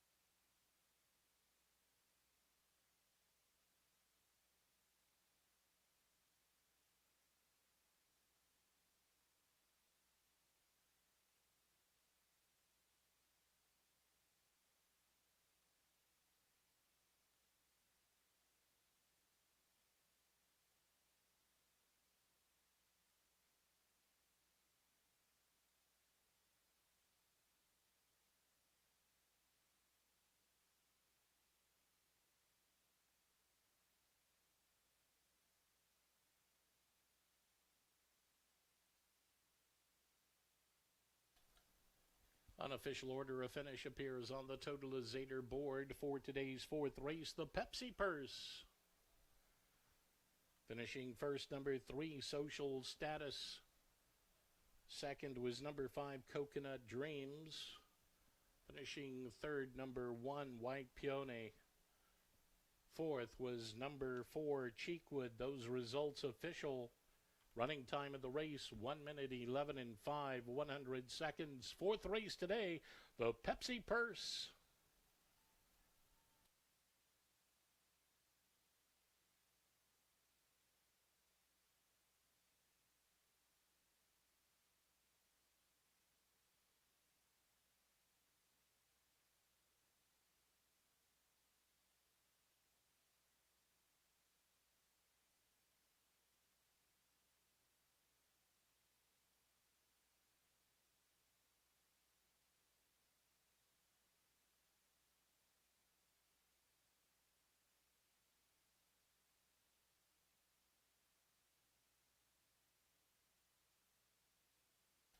Results are official.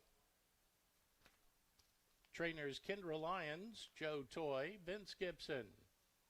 Ann Wisdom, Debbie Peary, and Jorge Rosales. Contact the claims clerk, please. In the winner's circle, Social Status, owned by Montevi LLC, trained by Ramiro Meraz, saddling his first victory as a trainer here at Emerald Downs. Kevin Krieger on board for the winning ride. 5-year-old dark mare, brown mare by Classic Empire from My Adeline. She was sired by Girolamo. Bred in Kentucky by Judy Hicks.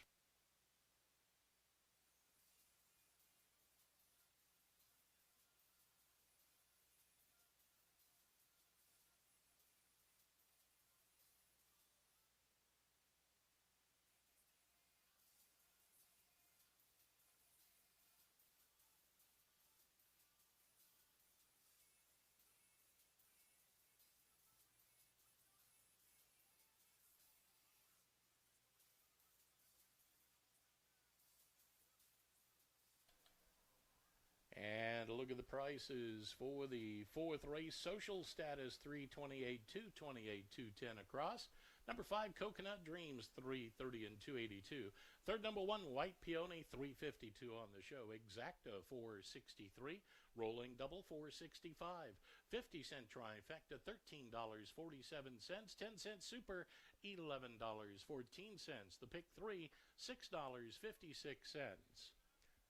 Early pick 4, $23.78.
All right, Dan Harrington, thank you very much, ladies and gentlemen. Now on the track are the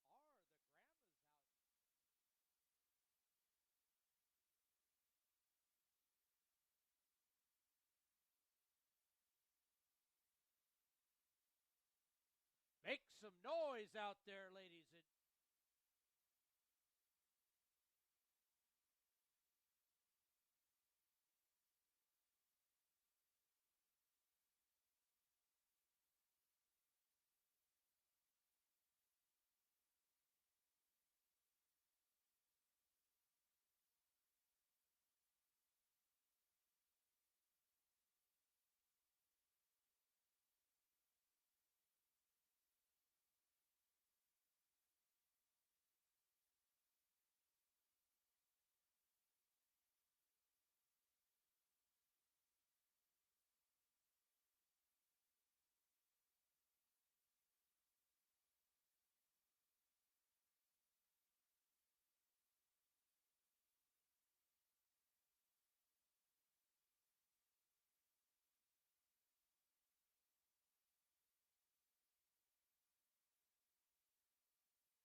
Thank you, Dean. Let's hear it for these grandparents. How about that show, ladies and gentlemen? Let's have a round of applause for them.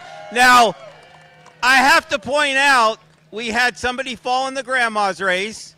We had somebody fall in the grandpa's race. None of the great-grandparents fell. How about that? All right. Now, we have our winners here. What's your name? Where are you from? My name is Shirley. I'm from Colombia. From Colombia. And how many grandkids do you have? 2. 2 grandkids. Did you prepare when you came to the track today that you're going to run in this race? Yeah. 10 minutes. Now, you won the great-grandparents race, right? And you kind of, the rule was jogging or walking. You kind of pushed it a little bit, almost running, but still jogging. But you won the race? Yeah. Never look back. Never look back. All right. And our men's winner is right here. What's your name? Where are you from? Ernie Snohomish. And how many grandkids do you have? 6 and 1 on the way. And 1 on the way. How about that? Well, once again, ladies and gentlemen, big round of applause for all the great grandparents and grandparents here on Grandparents' Day at Emerald Downs.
ladies and gentlemen, there was a claim in the 4th race today. Number 3, Social Status, was claimed.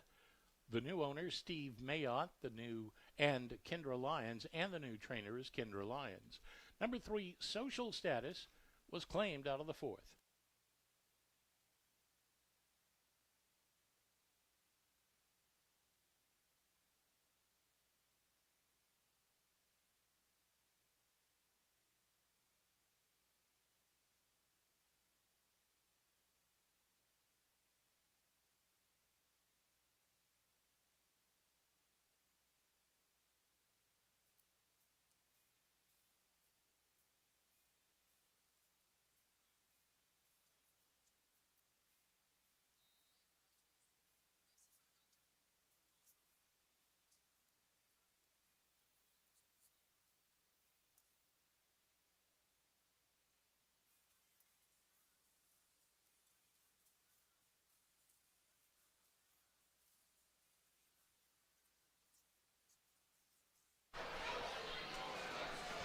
Okay.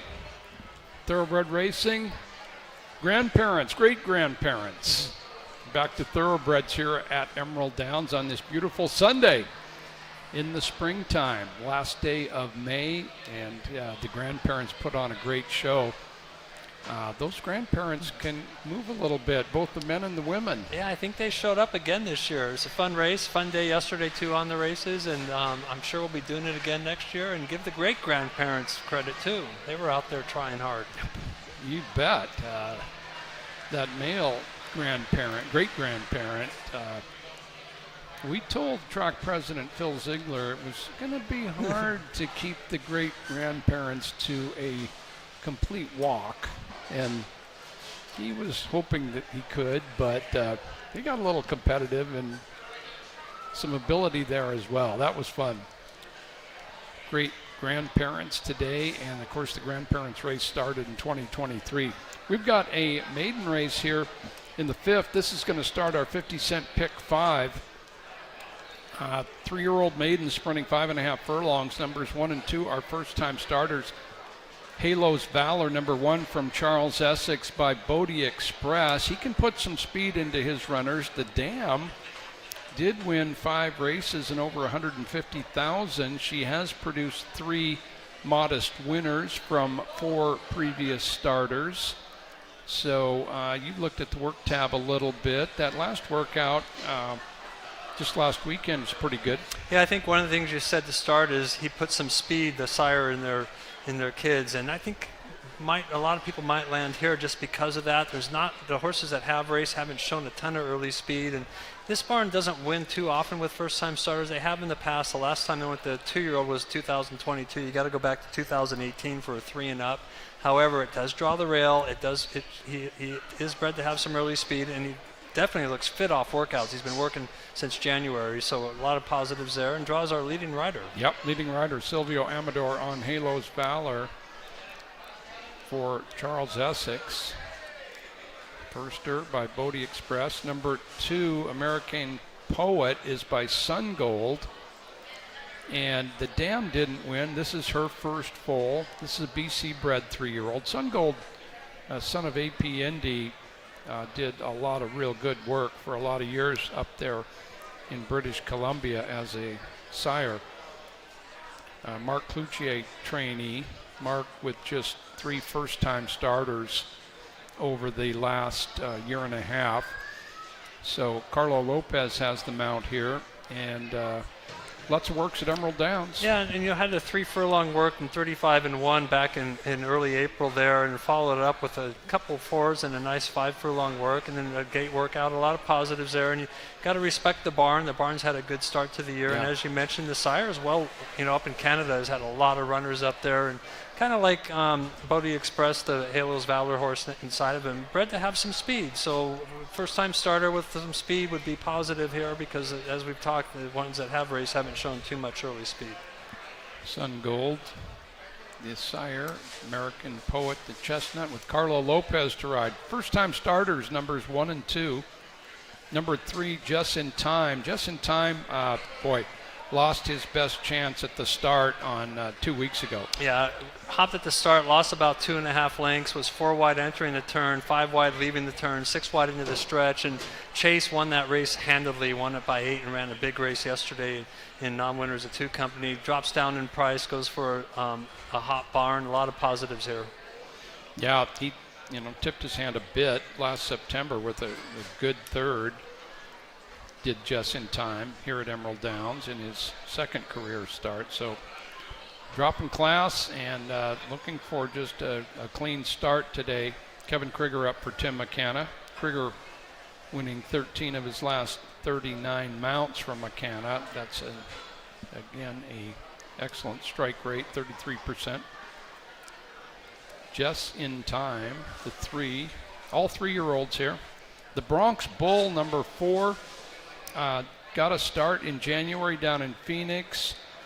Ran at a higher level here at Emerald Downs 2 weeks ago, and you mentioned Chase's huge victory, nearly 8 lengths in that race, and Chase came back to run quite well against Robin Racer yesterday here at Emerald Downs. Robin Racer and Ole's Mist, a close third. So the Bronx Bull was in tough 2 weeks back, and what about trip notes that day? Similar to Just in Time, I had him breaking 2 lengths slowly, and I also had this horse wide, not quite as wide as Just in Time, but notice that he finished almost 4 lengths in front of him. So it was a pretty good race, and I think if either the 3 or the 4 break cleanly today, you get up into contention early, you're going to run a lot better, because once you lose a couple lengths at the start and you're wide on the turn, you've just taken the worst of it, especially as you mentioned in that race that Chase just dominated in the stretch there, and everybody else kind of was floundering. And both horses have a big right to improve. The Bronx Bull from Debbie Van Horn to Leah Timontois to ride. And the dam of the Bronx Bull was a stakes winner and has produced 3 winners from 4 previous starters. Al's Big Boy is number 5. This is an Oregon bred by Al Fatik, trained by Mike Morris. Lenny Ciceron aboard. Comes off his first ever race here. He exits the same field, and he did finish in front of both the number 3 and 4 horse out of the 1 hole. I had him getting off a little slowly, 3 wide on the turn. When he ran at Turf Paradise, he wasn't getting bet and didn't show very much at all after his first start. He did improve dramatically in terms of speed figures and such. In his last start, he drops down in price, very similar to the 2 inside horses. Yeah. He'll probably run a lot better. Okay, yeah. Gets away from Chase. Maiden 25,000 down to maiden 10,000 today. Al's Big Boy, the 5. Scratch the 6. 7 is 3 Ps. 3 Ps has had some experience and has a out over this track, also at a higher level. Yeah, the horse ran at Turf Paradise up to its last race, and ran a good second early in its career a year ago, and then just hasn't really done too much since then. Last race had actually a good trip, sat 3 wide off a hot pacer, and then just didn't really show much in the stretch, so the connections are dropping him down price, hoping for an improved race, but he's going to have to improve because he right now hasn't really not threatened much in the stretch. On his toes there. Arizona bred, Alex Cruz for Scott Tubbs. And outside is Honoring Autism, who made his career debut in the race that Just in Time was 3rd in here last September, and then tried a couple of races at Santa Anita. And his last start, he just broke terrible and wasn't able to recover there. He does show a couple works at Emerald Downs that are a little faster works. He draws out completely outside for a barn that does good with this type of horse. Another horse very similar to some others, haven't shown too much yet, but with the drop in price and such, expected improvement. Yeah, track switch class drop for Honoring Autism. George Rosales, Alyssa Morales aboard. As a field of 7 3-year-old maidens head to the track for the 5th, the start of our pick 5.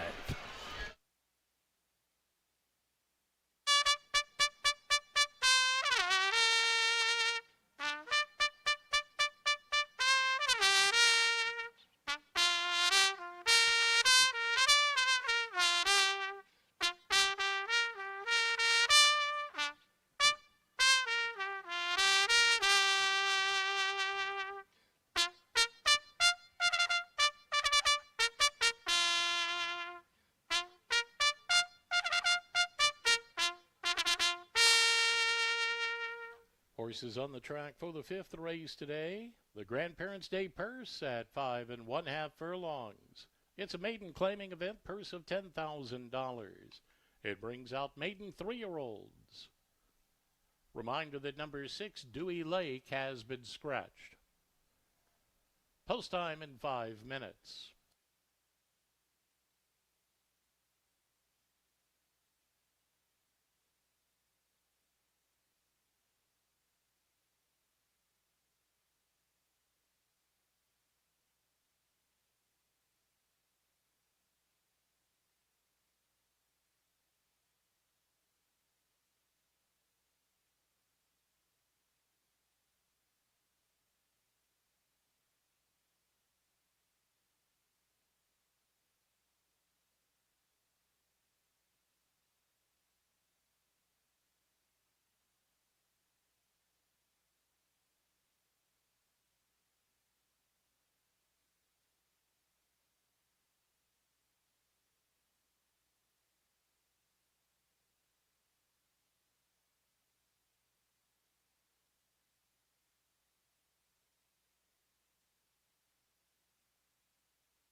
Fifth race today, the Grandparents' Day Purse. It's a 5.5 furlong sprint for maiden 3-year-olds. A couple of first-time starters in gates 1 and 2. Scratch number 6. So we're going to start our 50-cent pick 5 wager right here. Let's head up to Tom, who's had a couple minutes to recoup from his effort in the Grandparents' race. Tom, how was the experience? Oh, it was a lot of fun, Joe. I can tell you the inside post is doing great today. Worked from that inside well, and there's some fast grandpas out there. All I know is I think I finished in front of the 3 that fell. There we go. That's all I can tell you. And I galloped out another You did. 30 or 40 yards. You galloped this year, so. Maybe next year 2 turns, Yeah. put the blinkers on, a turn to go on the track, a turn to go off. Okay, maybe a little different training regimen too, maybe. I think Tom's setting up his score. So next year he's not going to tell anybody, and he's been training the whole year, and then all of a sudden he's going to take action on himself. Oh, you got my strategy. Okay. You're caught in the cold there. Well, we'll see if we can get on the winning track here in the 5th race. How about that?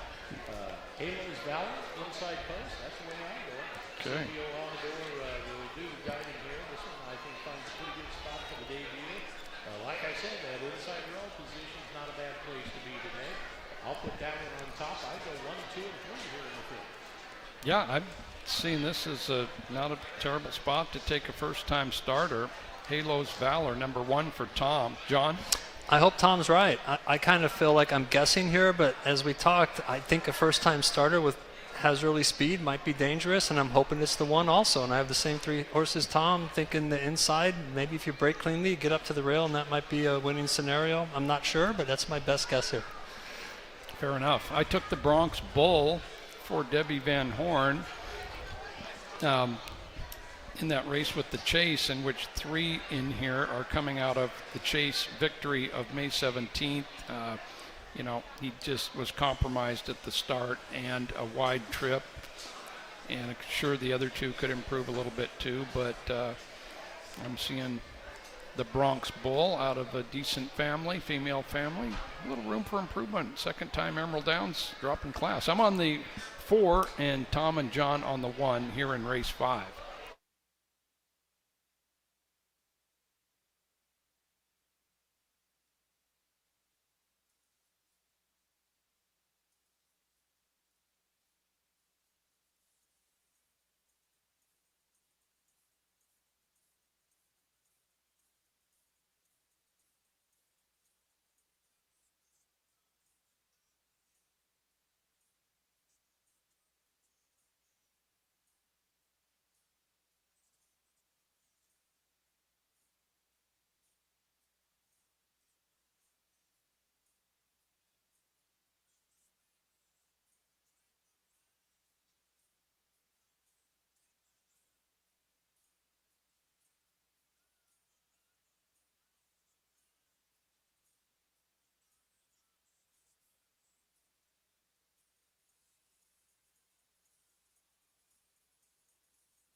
And the horses have reached the starting gate.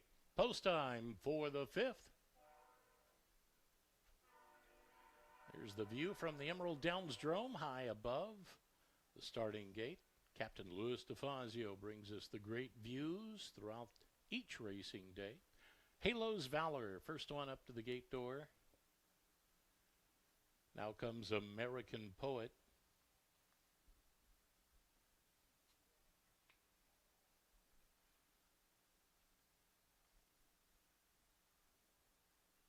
Jess in Time, next one to load. Kevin Krieger sporting the blue over the gold.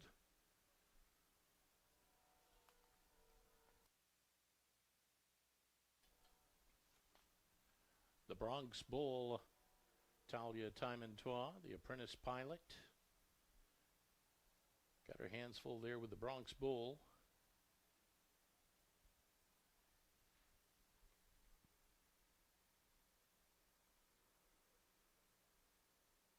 Gate crew working with the Bronx Bull to get that one in the gate.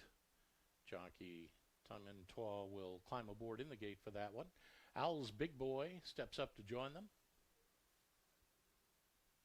Here comes 3 P's, one from the outside.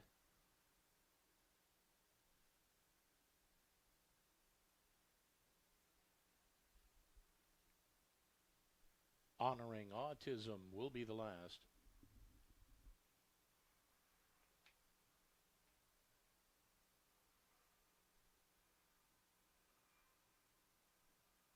Honoring Autism, Alyssa Morales in the irons. Now they're in.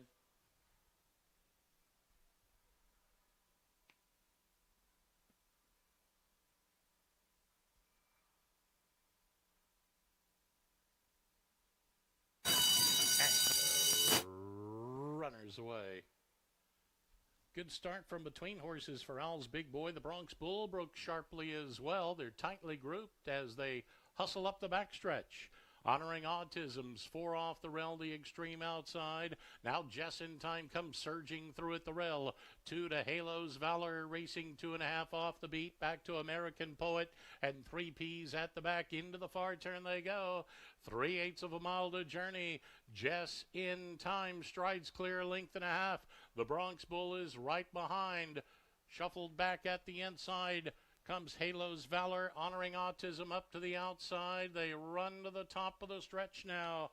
and they round the turn and run from stride for stride. Just in time at the inside, digs in as they straighten away for the final furlong. Al's Big Boy is right there chasing from the outside. The Bronx Bull is back third.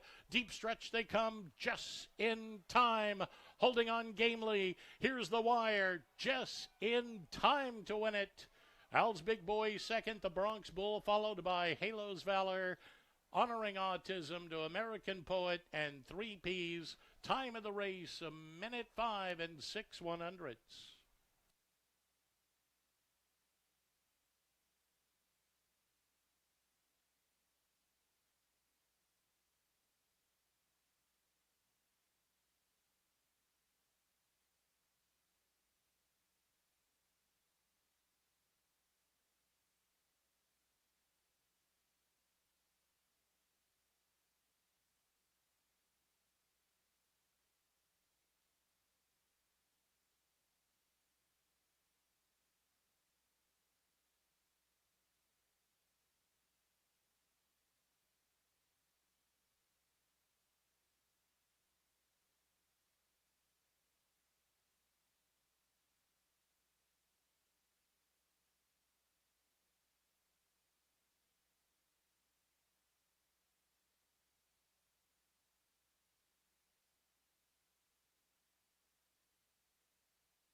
Unofficial order of finish appears on the totalizator board. First it was number 3, Just in Time. Finishing second was number 5, Al's Big Boy. Finishing third, number 4, the Bronx Bull. And fourth, number 1, Halo's Valor. Once again, the running time, 1:05 and 6/100. Fifth race today, the Grandparents' Day Purse.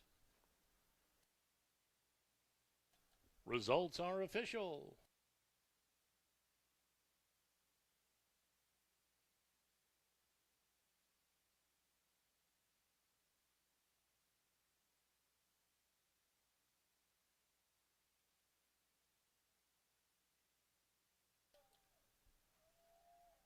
In the Michelob Ultra Winner's Circle, Just in Time.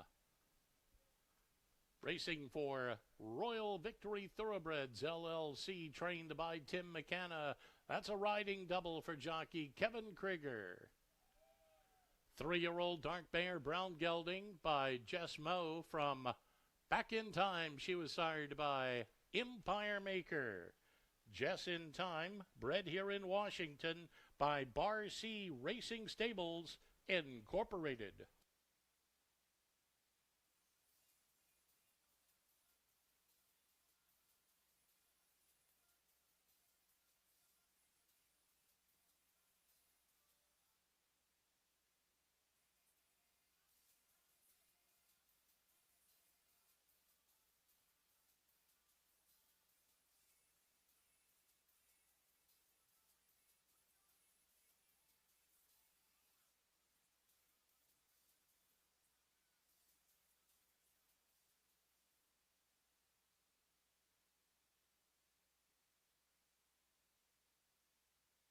Here's a look at the prices for the fifth race. Winner number 3, Just in Time, $5.90, $3.72, $2.90 across the board. Number 5, Al's Big Boy, $4.84 and $3.28 on the place and show. Third, number 4, the Bronx Bull, $5.38 to show. Winning exacta, $11.83. Rolling double, $6.66.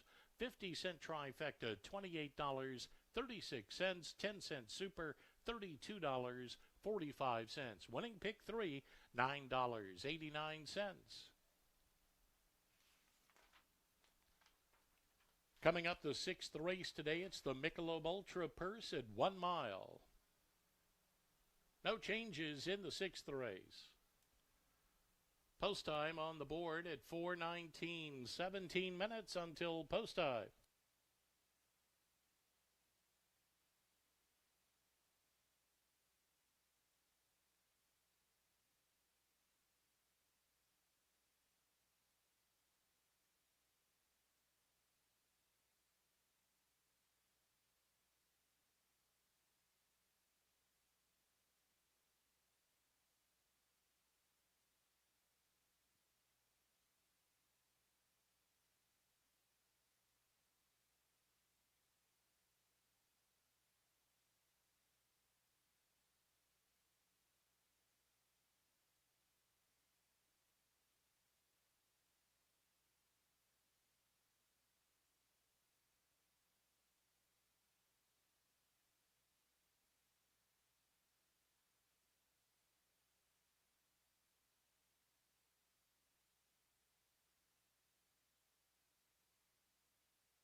Down to the paddock for race number 6. This will be the start of our late pick 4, races 6 through 9 on a nice Sunday. And again, our next day of racing is Friday night, this coming Friday, June 5th. First race, 7 p.m. Fab Friday. Get your Fab Friday Hawaiian shirt this Friday with your paid admission. And of course, that shirt good for free admission on all Fridays the rest of the season.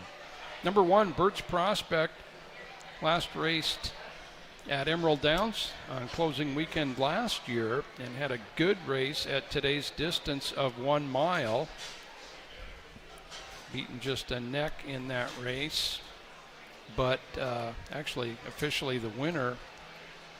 So he was placed first through DQ. That's his lone dirt victory, but you got to look at that race as a positive here, John Lindley. You look at his 2 seconds on his dirt races last year, and they're both excellent effort where he was up near the pace and he was in the battle all the way through the stretch. Now he's been off a while. However, he worked 46-2 from the gate, over a month ago, so he's plenty fit, including a 6 furlong work earlier this month. He does draw the rail. He draws an aggressive rider in Kevin, and he'll be up close throughout, and either one of those efforts last year would have given him a big chance in this spot. Yeah, Kevin Krieger rides. Kevin rode him a few times last year, and he's won on him multiple times as well down in Phoenix. So Birch Prospect, very capable 2-turn horse, starting at that distance off the 8-month layoff. Make it about a 9-month layoff. It's a layoff. And Jerry Kum is the trainer. Number 2 is It's Thievery, first ever race at Emerald Downs coming up, and has a win at the distance. 3 of his 4 career victories on dirt. Doesn't come in on stellar form for Sergio Perez. There's 3 horses, or 4 horses actually, that ran on May 2nd in that Big Coop race. And Big Coop was a Santa Anita shipper who came out and just blitzed the field and just dominated the stretch there. So I'm not sure what to make of that race because figure-wise it was awful fast. And his other races, as you mentioned, didn't show too much. But last race wasn't that bad of an effort. He's going to have to like Emerald Downs surface. He just hasn't really shown much in his recent races. But we've seen a lot of horses do that, and he did win some races in Northern California back in 2024. And if you can make a case he didn't like Turf Paradise, maybe he'll bounce back today. Yeah, making a nice appearance in the paddock for Sergio Perez. It's Thievery. Kevin Orozco, Gordy's Boy, is the 3. He's closed into contention, and he was 3rd, a few lengths ahead of It's Thievery down there at Phoenix. Yeah, and he was a little wide on both turns, and he chased that pace and actually ran a good race, won back, won a close 3rd to Twilight Derby, who we're going to see later today, and Julian Paris, horses we know. So this horse fits quite well here. Okay. Jose Rodriguez aboard for Preciado, Guillermo Preciado. Brother Reed is the 4. Got his Emerald Downs debut in a twirling Derby win. Yeah, this horse broke about 3/4 of a length slow, was 3 wide on both turns. He actually going into the second turn, trying to move up and press the pace there. Got a little tired, ran 4th, but that was a super fast race for that level, as you'll see when we talk about Twilight Derby. And it was a good dirt race because the horse had never tried the dirt prior to that. Eno Slaughter, named after a famous baseball player from the 40s, a son of Grayson, and he comes in on good solid form from Phoenix. Yeah, also comes out of that Big Coop race, 1 race back out of Quamato and Benny Buckets. We've seen Benny Buckets run 3 big races here. Here's the gray Eno Slaughter, followed by Super Max, who has 3 career victories, all at a flat mile, all on the dirt. So he's a contender in his 3rd start at the meeting. Hadley's Honor just ran 2nd to Twirling Derby for Shelley Crow. There's the 8, Bourbon Dancer on the outside, who has some tactical speed. Let's see if he can get a trip from out there. He's got a good Emerald Downs record. We're on the track for the 6th.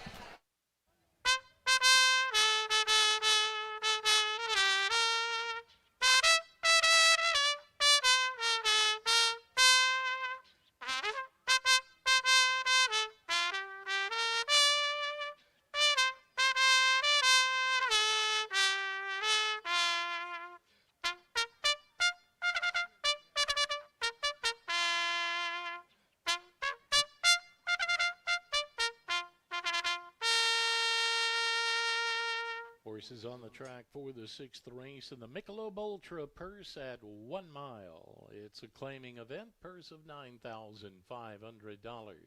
It's for 3-year-olds and upward. They'll be off and running in 5 minutes, 5 minutes to post.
Race number 6 at Emerald Downs starts our 50-cent pick 4. Races 6 through 9. Of course, rolling doubles and rolling pick 3s.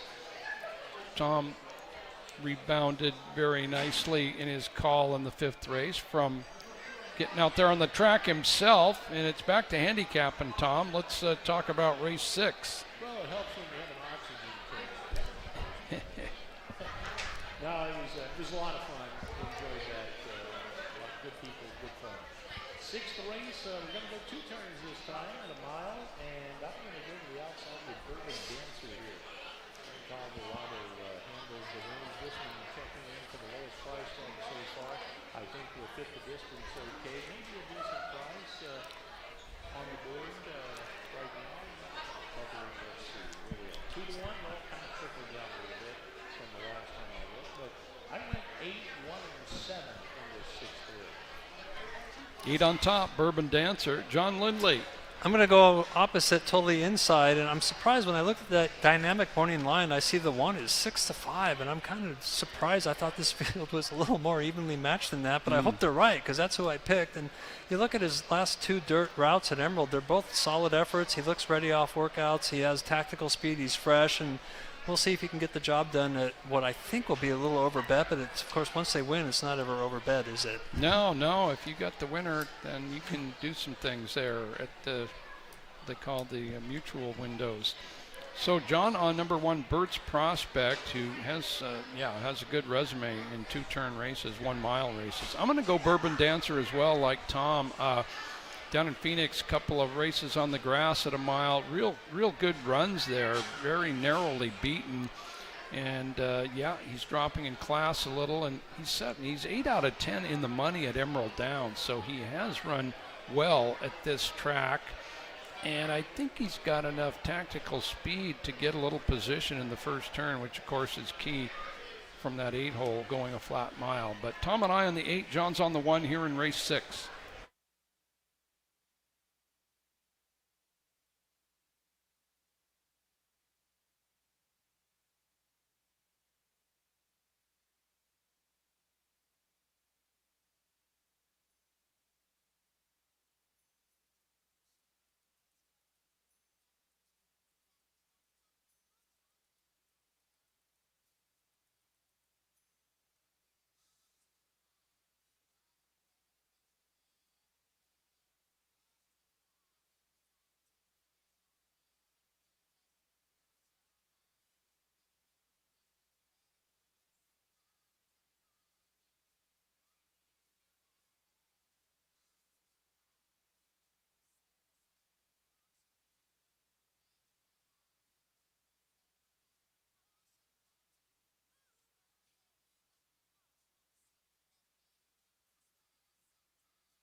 And the horses have reached the starting gate. It's post time for the 6th, the Michelob Ultra Purse at a mile.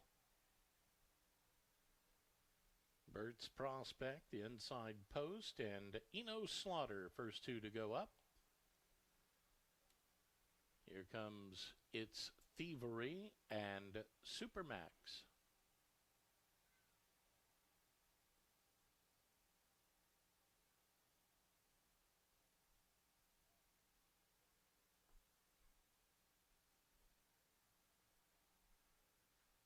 Gordy's Boy strolls to the gate. Hadley's Honor, 1 from the outside. Brother Reed will be towards the center of the gate. Bourbon Dancer, outside post. Starter Mark Gibson will send them on their way.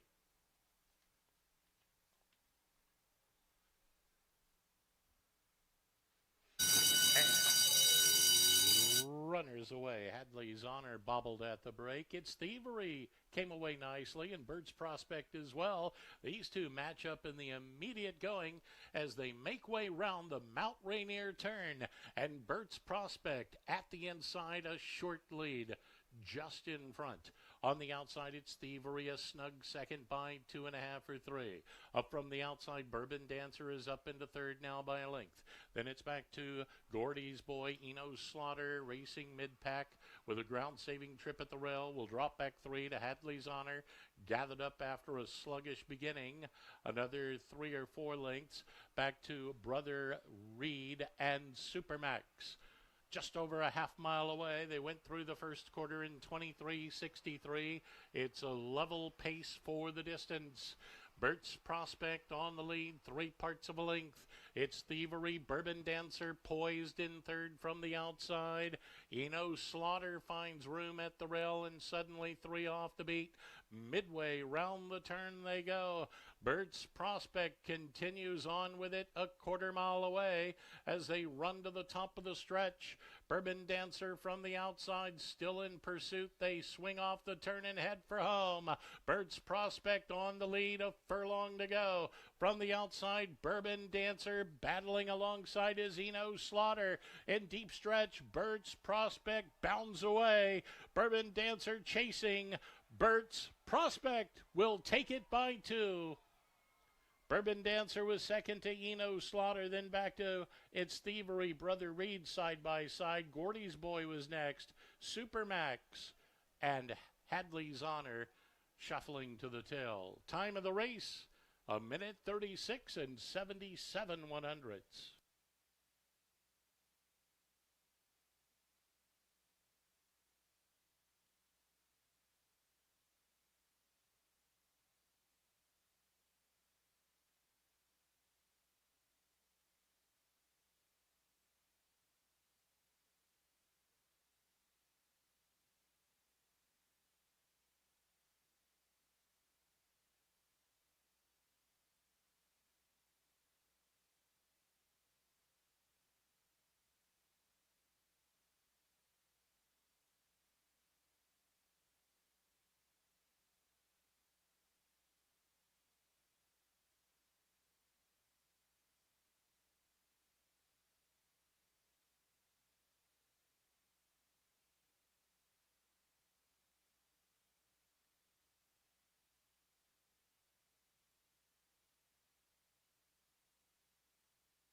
Results on the board.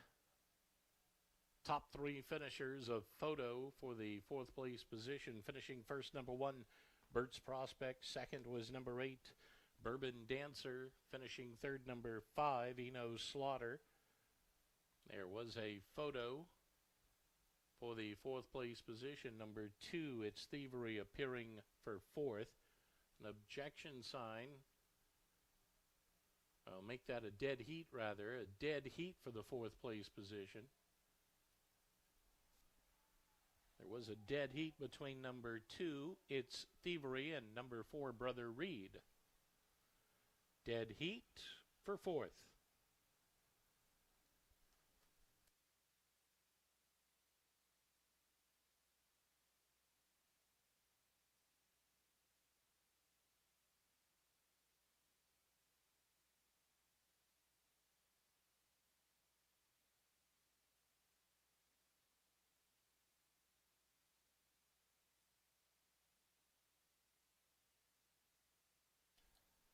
Sixth race today was the Michelob Ultra Purse. Time for the mile, 1:36 and 77/100. Into the Michelob Ultra Winners Circle, Bert's Prospect. He's owned by Jerry Coombe and Kim Singh. First ever victory for trainer Jerry Coombe. Congratulations. Score that a riding triple today for jockey Kevin Krieger. 6-year-old Dark Mayor Brown Gelding by Prospect Park from Bert's Melody. She was sired by Bertrando. Bred in California by Oak Crest Stable.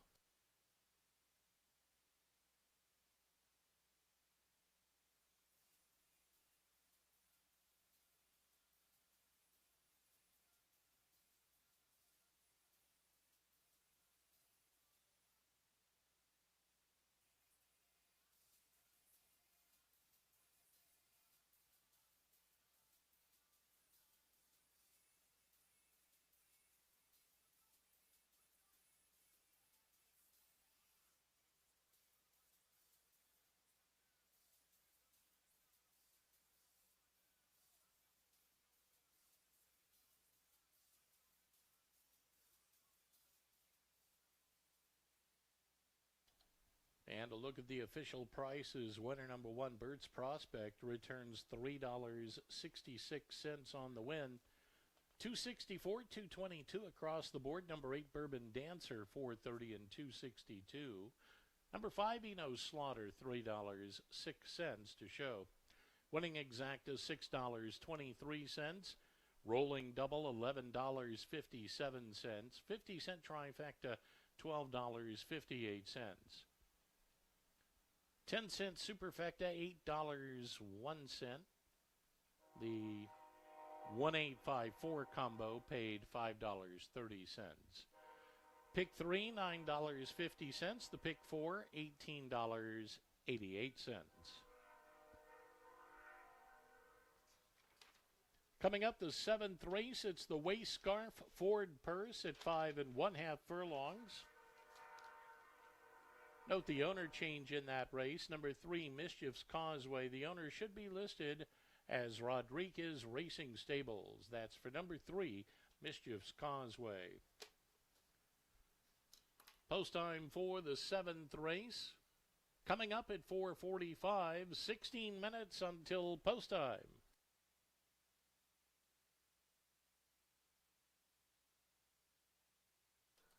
Hey fans, Emerald Downs giving you a chance to be a star athlete on national TV. All you need to do is wear a T-Rex costume.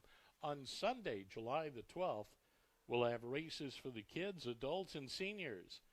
The races will be broadcast on ESPN2 later this summer. You can sign up today at EmeraldDowns.com.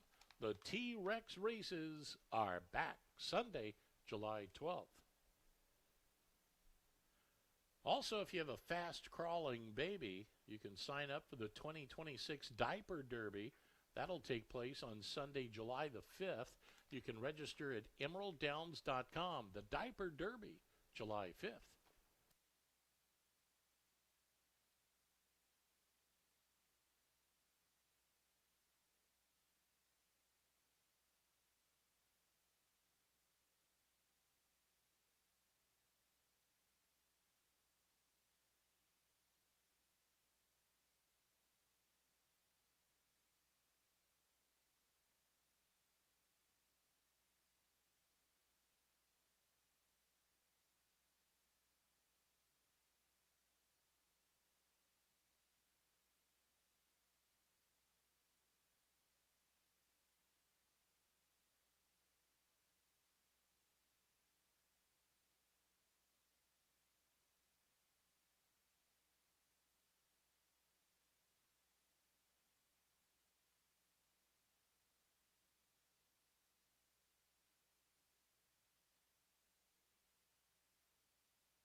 And we did have 3 claims of the 6th race today. Number 5, Eno Slaughter, was claimed by White Diamond Syndicate, Gary Crandall, Eric Nussel, new trainer, Vince Gibson.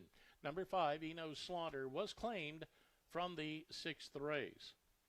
Number 7, Hadley's Honor was claimed. The new owner, Carter James. The new trainer, Jorge Rosales. Number 7, Hadley's Honor, claimed from the 6th. And number 8, Bourbon Dancer was claimed. The new owner, Tristan Thompson and Alexis Silva Martinez. The new trainer, Alexis Silva Martinez. Number 8, Bourbon Dancer, claimed from the 6th.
Seventh race at Emerald Downs is coming up. It's the Wayscar Ford Purse. It's a 5.5 furlong sprint for older horses. And we've got the pick 3 in front of us here, the late pick 3, 12% takeout. And again, our first Fab Friday coming up this Friday, June 5th. First race, 7 p.m. And we're not too far off from Indian Relay Weekend as well. That will be the following weekend here at Emerald Downs. And June 20th will be our 30th birthday. June 21st, a stakes quadruple header. Looking forward to that. And trainer Tom Wenzel's tied for the all-time lead in stakes wins with Doris Harwood. And Robin Racer won the 3-year-old allowance, and Aloha Breeze won the filly or mare allowance. And of course, he's got Slew's Tiz Whiz in the older division. Yeah, no doubt he's been pointing towards these races since last year, and he had a great year then, and we'll see if he can continue with his win streak. Pretty strong hand. A couple wins yesterday for the Wenzel barn. There's number 1, Peter Flies. He's back at Emerald Downs, where he has a win and 4 seconds from 7 starts. So his speed, he's used to his advantage. Yeah, when we saw him last in 2024, he set some blistering first quarter miles, 21-1 and 21-3 several times. He went to Canada and he was able to win a race, but kind of had an abbreviated campaign up there. He's back at Emerald Downs. He shows a nice workout tab, draws the inside. He draws 5.5, which you think would be to his benefit also. Yep, on his toes there for Charlie Essex. Carlo Lopez aboard. Peter Fly's first start since last October. Good record here. Number 2, Scopello, trained by Jose Puente. Scopello is a first-time Emerald Downs runner. You've seen him run this winter. Yeah, he's up forcing the pace out of Turf Paradise. You know, a little slightly easier races, those non-winners of 3s and then the 4,000 restricted race. And he does have good early speed. He hasn't really competed against 5 open company. This might be a little tougher race than he's raced, but he does have early speed, and that's always something to consider. Yeah, won via DQ, showing his speed there in April, just a little more than a month ago. Mischief's Causeway. There's the 3 by Curlin to Mischief, a Cal-bred 5-year-old. His 2 victories have both come on the dirt. Yeah, he was running down at Santa Anita and running some pretty good figures out in those races, and one was able to win one of them. Then went to Los Al, didn't fare as well. Went back to Santa Anita, didn't fare well. But then at Los Al, he woke up a little bit last race. Now he's at Emerald Downs. It's a much easier company, I would guess, and he'll be getting that nice stalking trip, I would think. 1 for 1 in short sprints for Mischief Causeway. Alex Cruz up. Tiz Grayson went by. Tiz Grayson 3-1 on the morning line, currently at 5-2. And he already a winner and a runner-up here at this meeting. McNamara, the 5, just went by. This is his second start. Bedrock, what do you think of his chances? Yeah, coming back quick in 6 days, but that was a much stronger field than these. Of course, the Real Good Magic was a winner there, dropping down from 8,000 to 3,200. He draws outside today. Yeah, and Corn Pop on the outside for Mike Morris. Good tactical runner. Has a couple wins at Emerald Downs. Actually a good record at this track. As we go to the racetrack for the Wayscar Ford Purse.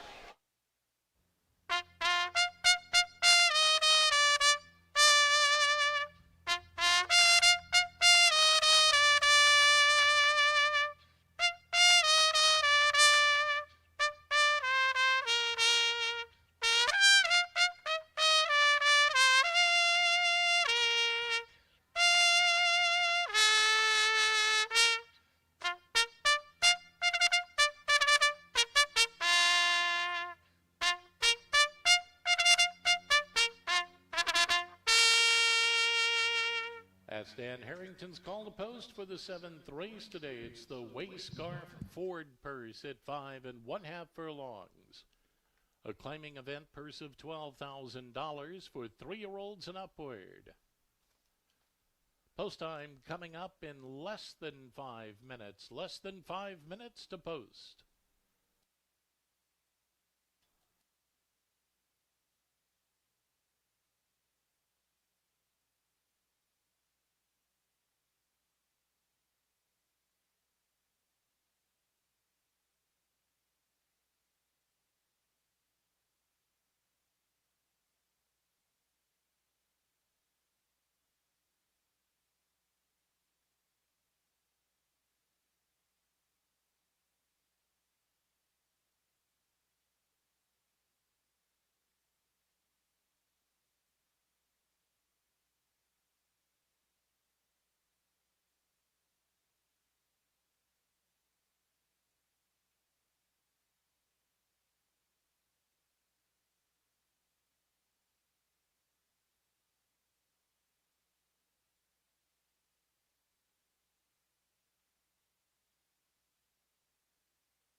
Race number 7 is just about upon us as we take a look there at Scopello. Jose Puentes runner with Silvio Amador aboard. Scopello running at Emerald Downs for the first time. Field of 7 to start this last pick 3. Tom, you are first to pick. All right, I'll go to the inside with Peter Flies and Carlo Lopez for trainer Charlie Essex. This one flashing some good early foot.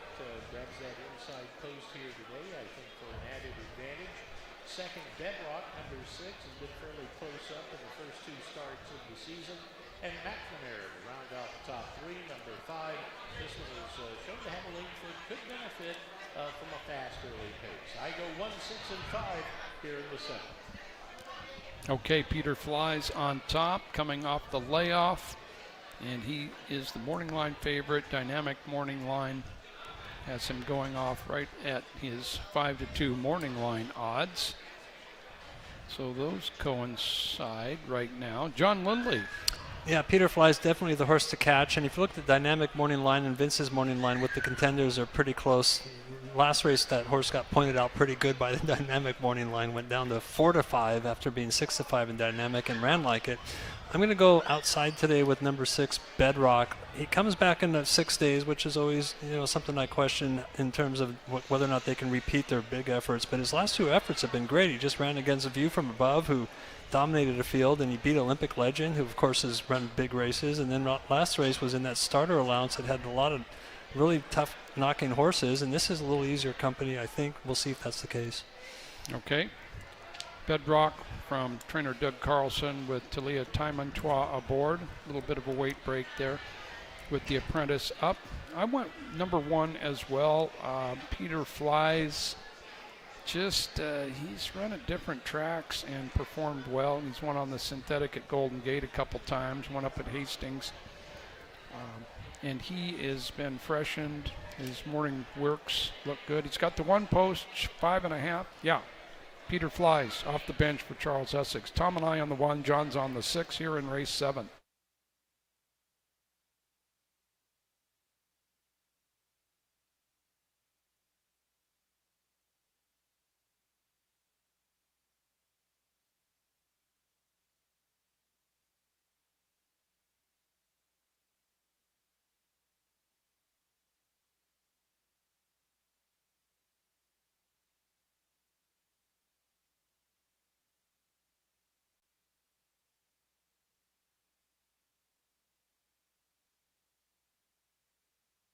Ladies and gentlemen, your attention, please. There is a late scratch in this 7th race. Number 5, McNamara, has now been scratched. Scratch number 5, McNamara, from this, the 7th race. When place and show wagers on number 5, McNamara, may be refunded at the pari-mutuel windows. And if you had number 5, McNamara, coupled in your rolling double with number 1, Bird's Prospect in the 6th race, to number 5, McNamara in the 7th, there will be a consolation payoff on those combinations. Also, if you had number 5, McNamara, combined in your multi-race wagers, your selection will be automatically transferred to the post-time wagering favorite in this 7th race. Again, a late scratch, scratch number 5, McNamara.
And the horses have reached the starting gate. Now with the scratch of McNamara, who's departing the track right now. He's clear of the track and the field set to load here. Peter Flies takes position inside. Here comes Scapello Scopello goes in. Mischief's Causeway under Alex Cruz, right up to the mark. Tiz Grayson to join them.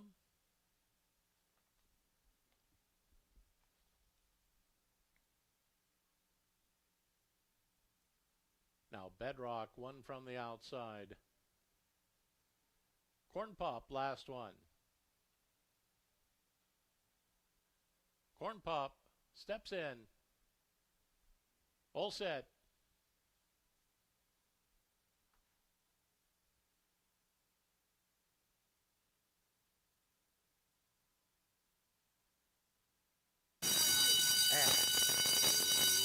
Runners away. Good start at the inside for Scopello. Scopello darts right out there to the front and quickly met by Peter Flies at the inside, who is there to converge. 2 to Mischief's Causeway. Bedrock is alongside of that one. We'll drop back another 2. Corn Pop follows second last, and Tiz Grayson at the tail. They take it to the far turn, 3/8 of a mile away. The 2 leaders move is one. Scopello just in front. Peter Flies at the inside of that. Midway round the turn they go, and Scopello opens up on the front end now. Scopello darts clear by 3 as they round the turn and run for home. And Scopello shows the way off the turn. Closing in Bedrock now from the outside. Corn Pop late say as well. Here comes Corn Pop from between horses. Grandstand side Mischief's Causeway is late. Driving finish on the outside Bedrock. Corn Pop and Bedrock. Corn Pop ahead better than Bedrock at the line.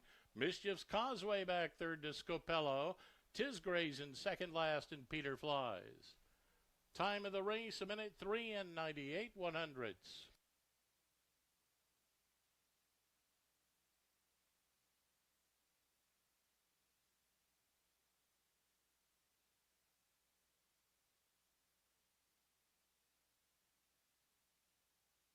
Photo finish. There's a photo for the 7th. 7th race today, the Wayscarf Ford Purse. Once again, the running time, 1:03 and 98/100ths.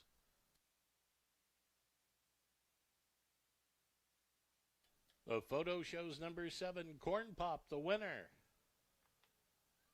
Number 6, Bedrock, finishing second. Number 3, Mischief's Causeway, was third. Number 2, Scopello, finished fourth.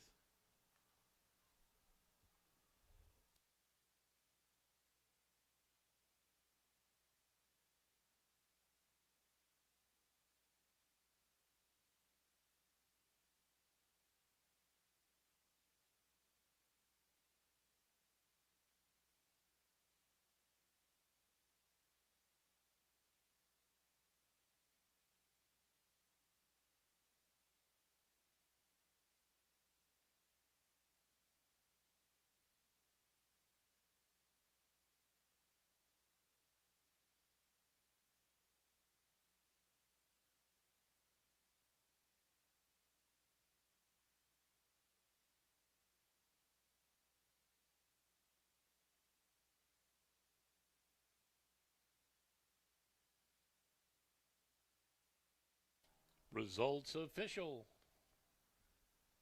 The official winner, number 7, Corn Pop.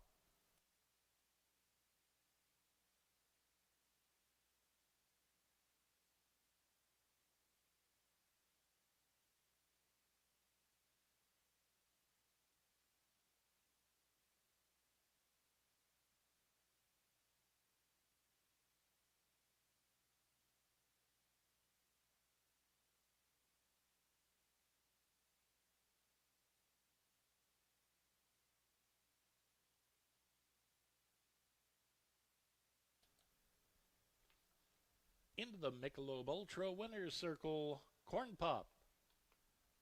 Long shot winner Corn Pop, owned by Haley Schiffer, trained by Michael Morris. That's a riding double today for jockey Lenny Cicheron. 7-year-old Bay Gelding by Run Happy from Razia Sultana. She was sired by Harlan's Holiday. Bred in Kentucky by Galtimore Bloodstock, Grouse Ridge Limited.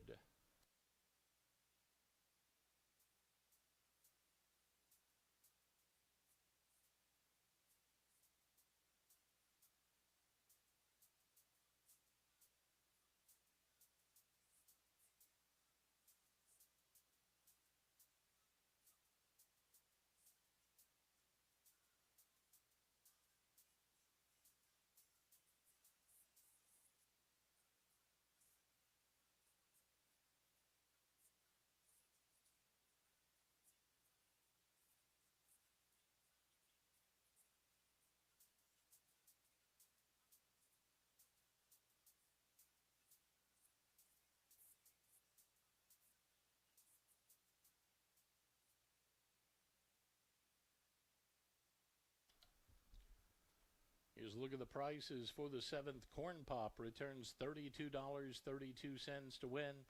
10.04 to place, 5.22 to show. Number 6, Bedrock second. 4.10 and 2.68 third. Number 3, Mischief's Causeway. 3.22 to show. The Exacta $38.25. Consolation double 1 and 5, $1.85, and the 1-7 winning combo on the double, $27.23. 50-cent trifecta worth $95.57. The 10-cent super, $113.89. Winning pick 3, $75.26. Coming up the 8th race today, it's a distance of 1 mile, the Copiers Northwest Purse. No changes in the 8th race. Post time on the board at 5:13, less than 18 minutes until post time.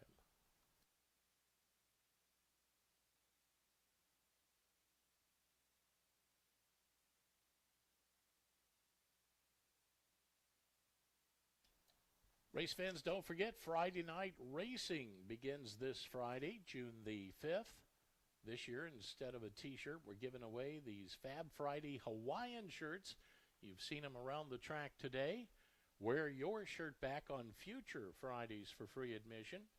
Enjoy many half-price food and drink specials. Enter the $1,000 horseshoe toss drawing. And we'll have live music between races with the Jimmy Vegas Band. Post time on Friday, 7 p.m.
Yes, Auburn, Washington, home of Emerald Downs, coming up on our 30th birthday on Saturday, June 20th.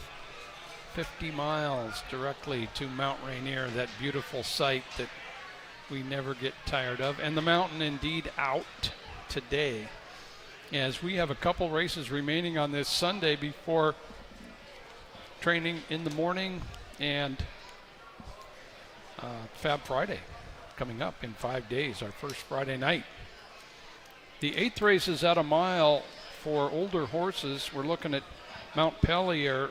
He's going to break from the rail, and he's generally a little bit off the pace. So, you know, the one post, he's a closer. He'll probably stay there for a while and make his move. He did go up against House of Lords and Benny Buckets, who ran another 1-2 finish. Both of them performed very well last week, and those are sharp milers. Yeah, like you mentioned, that was a strong field there, and we had talked about him that this horse won a race by 35 lengths in Oregon a year ago, and you know, other than Secretariat, you don't see too many horses. He came back and then only won by 6.5. That had to be a disappointment for the people who bet him, but he kind of went on a cold streak in Arizona, and you know, he caught turf races and dirt, and again, we've seen a lot of horses just not really do well there. He came to Emerald, showed improvement in the sense he improved his speed figure. He was in contention kind of with, if you take the top two out. He's going to have to improve more. This is a strong field also, but he's coming around a little.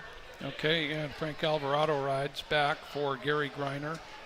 Mount Pellier, definitely a 2-turn runner, and he comes back in a week, his second start at the current meeting after some unplaced races down in Phoenix. He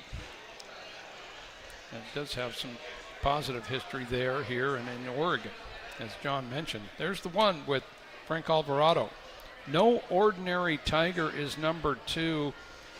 He goes sprint to route for trainer Robbie Bays. He comes back in a couple weeks and kind of worked his way in, not beaten very far in that 6-furlong sprint. We know he can run 2 turns. Yeah, and you look at his last route here, out of the gate, he got squeezed and just kind of eliminated, because once his speed horse gets wiped out, and he has to rush up and catch up, and you can throw that race out. Then he came back 7 days later. It was wide throughout in the sprint. Now he's back in a route. He draws inside. If he breaks sharply, I'm sure the rider's going to be super aggressive with him. And there's some other horses coming off sprints here, but he's pretty quick early, and he drew inside those horses. Yeah, and decent turf racing down in Arizona. Not a winner here at Emerald Downs, but I remember a couple of decent efforts around 2 turns here. For No Ordinary Tiger, Silvio Amador for Robbie Bays. Toppers at Seaside is the 3. He made his Emerald Downs debut in a sprint 3 weeks ago. Great runner, won it over Olympic Legend. Great runner, Olympic Legend, have been battling it out here recently. And so this horse is going sprint to route. He's capable. Yeah, he showed speed in that race and then got a little tired after winning from just off the pace down in New Mexico. Now you go back to Santa Anita and Del Mar when he routed and he got loose on the lead. He ran 2 dominating races. One he won by 10, and then he ran a big speed figure of non-winners of 2. So he kind of looks like he needs to be up in contention throughout. And this is a little tougher company, but we respect any horse that has early speed. And if something happens to an Ordinary Tiger and maybe the horse next to him, maybe he gets control of the race early. Yeah, those wins in Southern Cal aren't all that long ago, late last fall. For Toppers at Seaside, trained by David Martinez now after a recent claim. Kevin Orozco aboard. Field of 6 in the 8th. Number 4 is Great Runner, and new to Emerald Downs, he already has a win, a second, and a third. And he ran huge in all 3 of those races, especially each of the last 2. He made this move maybe from the first 16th of a mile going into the turn to go from 3rd, 4th all the way up to press the pace. And he did have the lead in mid-stretch last time, but Olympic Legend was able to turn the tables on him. Obviously, he's super sharp now. Realize this is his 4th race within 31 days. That's a lot to ask of a horse. We'll see if he's able to pull it off. Yeah, Great Runner. Beaten ahead last weekend in a sprint, but not that far away from a 1-mile victory at Will Rogers Downs. George Rosales runner, Adrian Castellanos aboard. There's the 4 by Gun Runner. Number 5 is Twirling Derby, and he won at Phoenix in April, and his only start here at Emerald Downs, a big victory. Yeah, he was up on the lead, pressing the pace. Now, granted, the pace wasn't that fast, but when he turned the corner, he went right by Hedl's Honor, who we saw run a couple races ago, and drew off to a big win. He has run from on the lead, off the lead. He's won on synthetic also. He's pretty versatile, and he's also in excellent form. Twirling Derby, Jose Puentes trainee Carlo Lopez returns to ride. Lopez was up for both of those victories, the one in Arizona and 2 weeks ago here. So Twirling Derby is sharp, son of Twirling Candy. There he is. And number 6, Light the Beam. We know Light the Beam for a couple of victories here.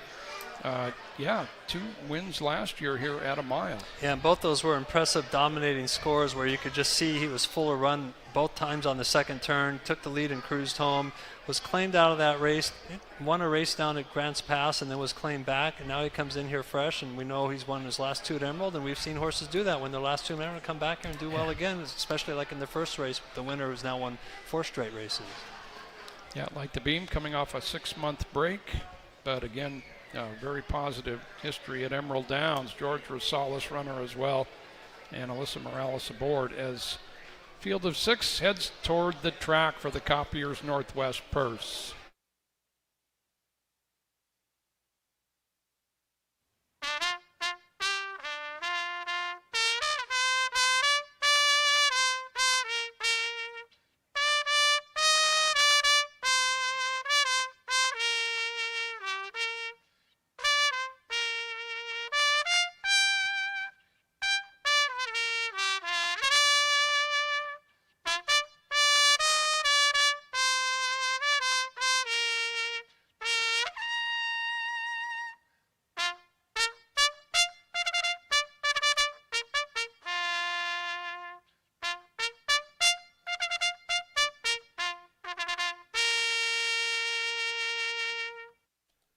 Horses on the track for the 8th race, the Copiers Northwest Purse at 1 mile. It's a starter allowance event, purse of $10,000. It brings out 3-year-olds and upward. They'll arrive at the gate in 5 minutes, 5 minutes to post.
Race 8 at Emerald Downs, just a couple minutes to post. We're going to go a mile here under starter allowance conditions.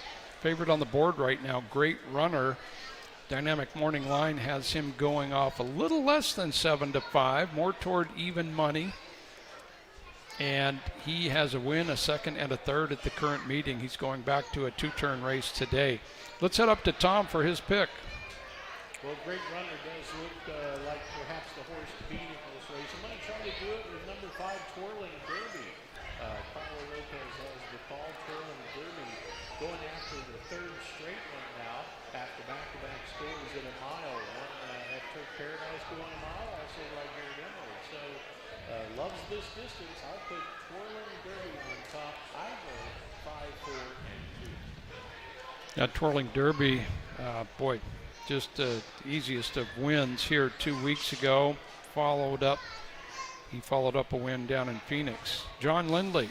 Yeah, you and I both picked Twirling Derby last time. Tom picks him today, and we're going to stick with him. I think he got a nice trip last time. The pace was a little slower. Today's pace is going to be a lot hotter, but he's proven the ability to be pretty versatile. He's come from as far back as 6th when he was running on synthetic.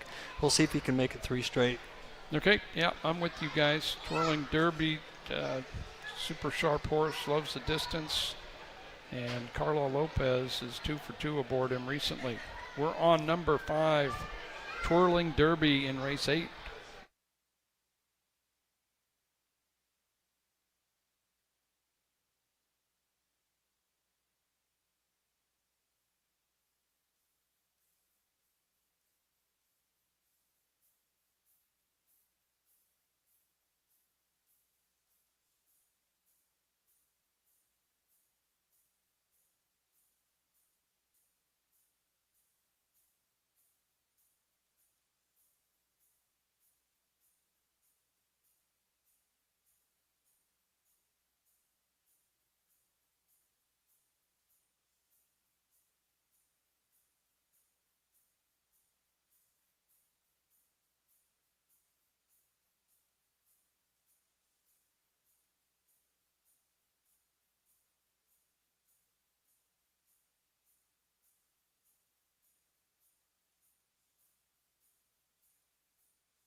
And the horses have arrived at the starting gate. Post time for the 8th. Field set to load for the Coppiers Northwest Purse at 1 mile, and Mount Pellier, the first one to go in. No Ordinary Tiger calmly steps up, and here comes Toppers at Seaside. Great Runner looks it over.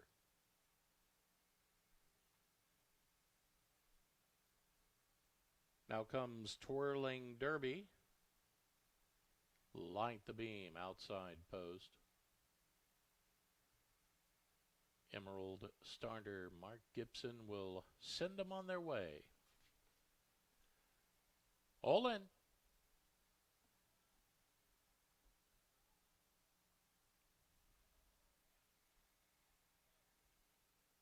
Little activity there with No Ordinary Tiger.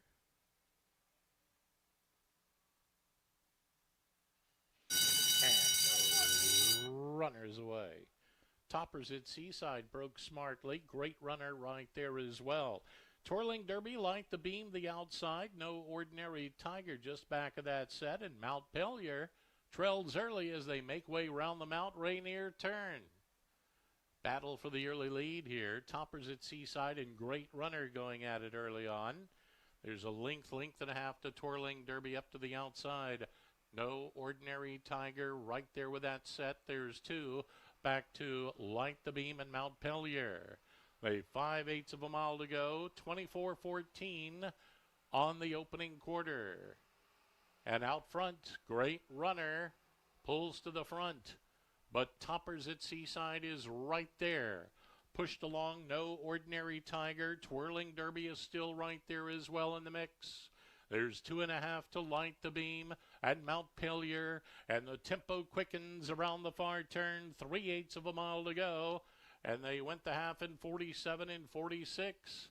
Midway round the turn, Twirling Derby is up to challenge now as they run to the top of the stretch. No Ordinary Tiger in the search as well. They round the turn and run for home. Wide open as they point for the finish now. On the outside, No Ordinary Tiger is on the attack. Great Runner is there. Then on the far outside, Twirling Derby, but No Ordinary Tiger is emerging clear. No Ordinary Tiger to win it by a length and a half. Great Runner was second. Light the Beam followed. Toppers at Seaside. Twirling Derby settled. And Mount Pellier. Time for the mile, 1:37 and 3/100ths.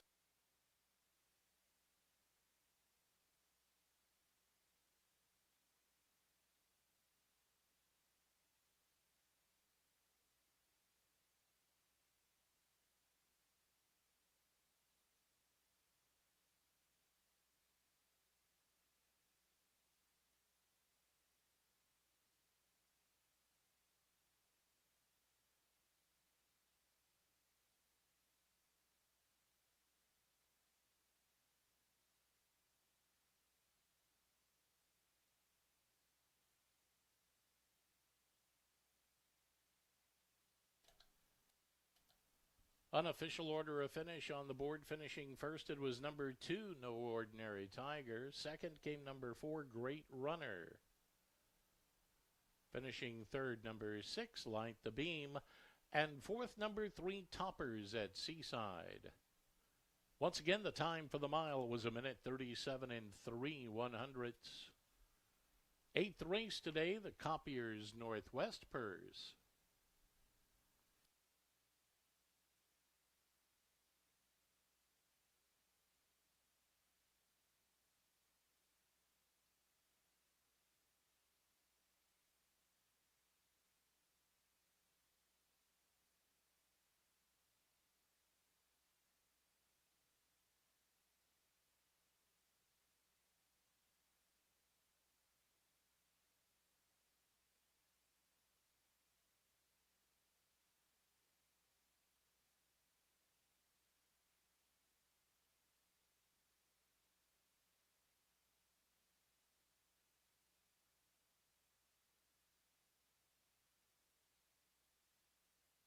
Results official.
Into the Michelob Ultra winner's circle, it's No Ordinary Tiger. He's owned and trained by Robbie Bays and ridden to victory by Silvio Amador.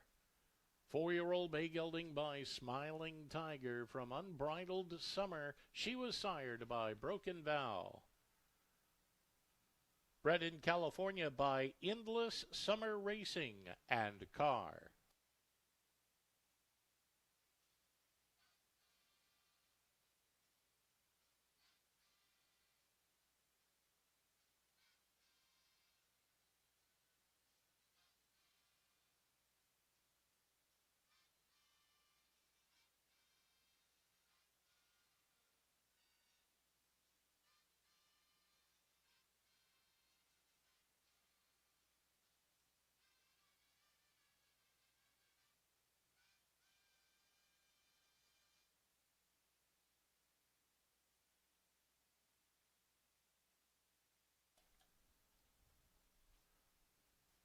Here's a look at Mount Rainier on this beautiful Sunday. The prices for the 8th race official. No Ordinary Tiger, 1048, 368, 316. Across the board, number 4, Great Runner, 260 and 210 on the place and show. Number 6, Light the Beam, $3.92 to show. Winning Exacta, $12.22. Rolling Double, $73.47. 50-cent trifecta, $32.85. 10-cent super, $34.58. Winning pick 3, $137.80.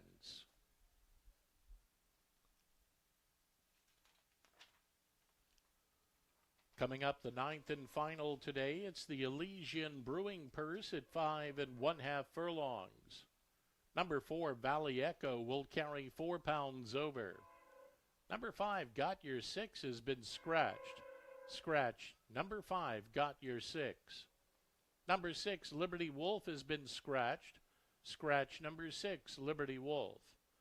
And scratch number 7, Street Gun.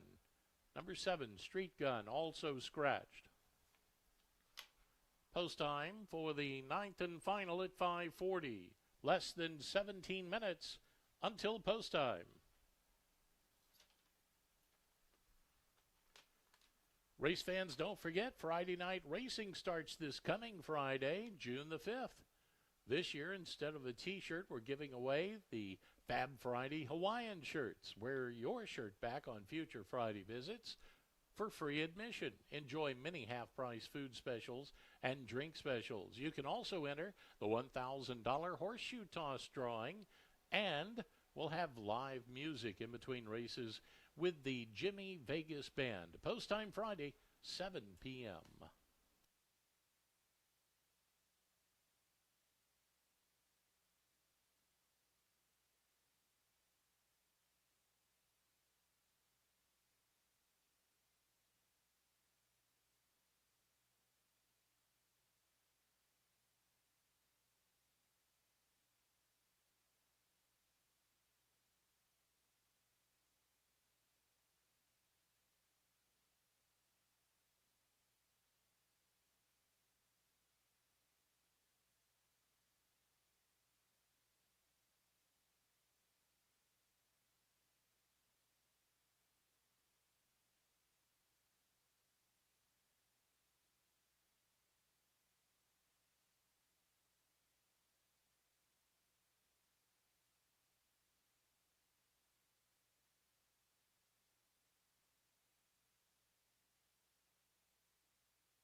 Ninth and final coming up at Emerald Downs, a 5.5 furlong sprint, 4-year-olds and upward. We do have 3 scratches here. 5, 6, and 7 are out.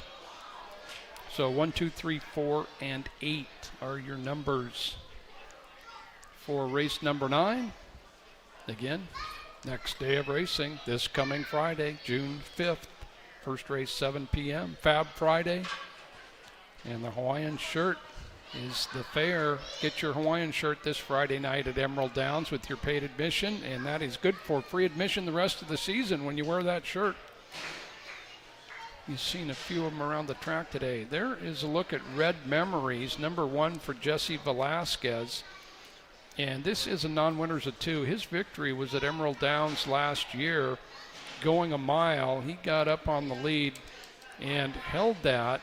And recent form down at Turf Paradise, not the greatest, but boy, you know, again, we've seen horses for courses and do better here and there. And anyway, John. Yeah, he was able to break his maiden there in that race you mentioned. Then he went down to Oregon on Grants Pass and ran a couple good races, a second and a third. And as you mentioned, here's another horse, like you talked about, and probably just hated Turf Paradise. Now, he does look to appear that he needs the lead to run his best race, and he might be able to get it here, although the horses right next to him both have good tactical speed. We'll see if that's the case, but for sure he's back on a surface we know he likes, and he does have tactical speed. We'll see how he does and turn around his form from his Arizona form. Okay, and he's coming back, his first start in a couple of months, so a little freshening there. Nice work last weekend, 48-1 for a half mile from Red Memories. Trained by Jesse Velasquez, Jose Rodriguez aboard.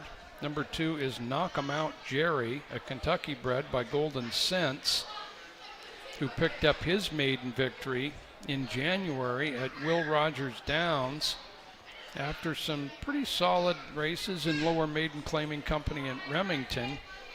And he's had one start over the track. Yeah, and in that race, the race caused for the divorce one. Knock 'em Out Jerry, Paca's Secret, and Got Your Six were all cooking each other on the backstretch, and then Convey to Me moved up to push them all into the turn. So it was really a 4-horse speed duel, and of course, cause for your divorce kind of set up for that stretch runner there. So he was part of a hot duel.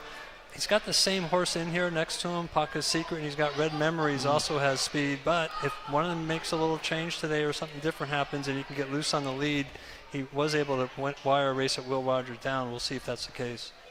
Yeah, and those Remington maiden races, he was in those all the way at 5.5 and 6 furlongs. Knock 'em Out Jerry from George Rosales, Adrian Castellano, second time aboard. Number 3 there, Paca's Secret.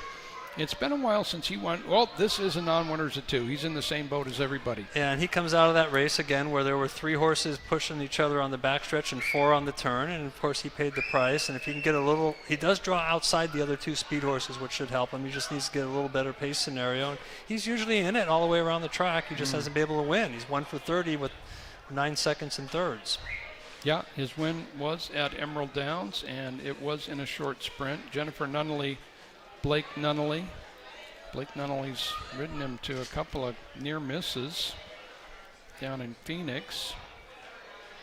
Valley Echo, a 5-year-old mare by Parker's Stormcat, and her maiden victory was also at Emerald Downs. She's coming in on pretty good form. Yeah, she got a pretty hot pace to run at last time. They ran 21-3 to the quarter at 5 furlongs, and she came flying at the end. Couldn't quite get the job done, but 2 good third-place finishes. And you get a scenario today where the inside 3 horses all may want the lead, and if that sets up for her big late run, she could be the horse to win today. All right, and scratch 5, 6, and 7 at the cross on the outside. Emerald Downs debut for the Terry Eaton runner with Pablo Castillo. Maiden win came at Wyoming a little less than a year ago. We're on the track for the 9th.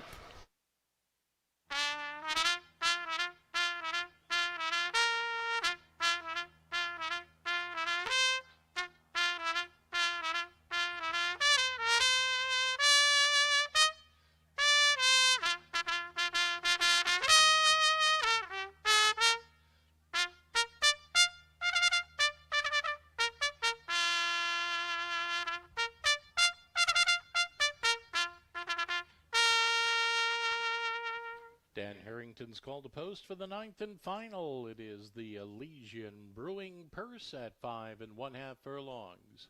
Claiming event, purse of $8,000. It's for 3-year-olds and upward.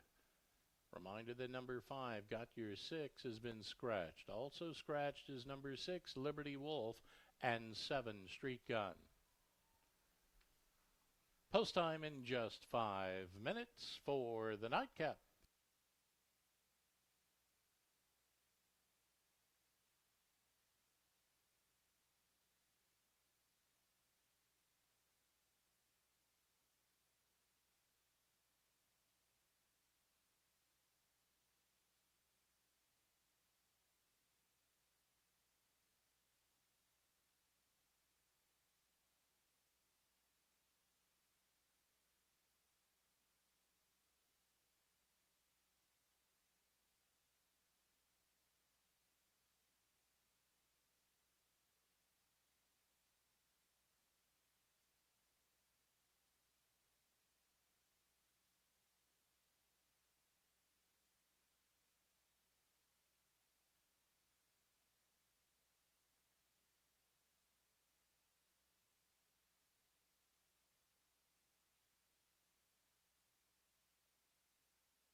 Ninth and final at Emerald Downs, the Elysian Brewing Purse. This is a 5.5 furlong sprint. Horses that have won one race. You can't have more than one win to be eligible. So a field of 5. We do have those 3 scratches, 5, 6, and 7. Tom, one more selection on Grandparents Sunday. This is it. We're down to the mountain final. How about Valley Echo, number 4 here with Carlo Lopez. This one has been close on several efforts at Turf Paradise, and maybe get a little bit of price here, but, well, I shouldn't have said that. 8-5 now on Valley Echo. Next, we'll use number 2, Makamad Cherry, and number 1, Red Memories. I go 4, 2, and 1 here in the ninth and final. There she is, Valley Echo. Mare by Parker Stormcat, Washington bred, got her maiden victory. Her only win was here. She's the only female runner against the boys in this race. John? I'm going to go with the horse who has never raced here, and that's number 8, At the Cross. I know that, he's been off since, I don't know, early December of last year, but I think he probably faced some tougher fields at Los Al because those races can come up pretty tough. He draws outside and has a nice stalking style, which I think will bode well for him. We'll see if he can run well in his first start at this track. Okay. John is scoped out At the Cross in his Emerald Downs debut. Dynamic Morning Line says maybe just a little lower than 3-1. I did go with Valley Echo as well. She comes in sharp from Turf Paradise, stalking, closing style. Off to a good start. No wins this year, but 4 of 6 in the top 3, and a decent history at this track as well. Joe Toy runner with Carlo Lopez. Tom and I on the 4, John's on the 8 in race 9.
And the horses have reached the starting gate. Post time for the 9th. Field set to load for the Elysian Brewing Purse at 5 1/2 furlongs. Red Memories, first one to go up.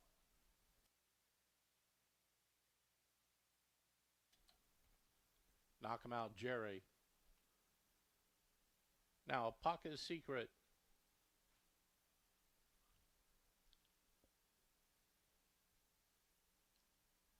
Here comes Valley Echo. At the Cross, last one.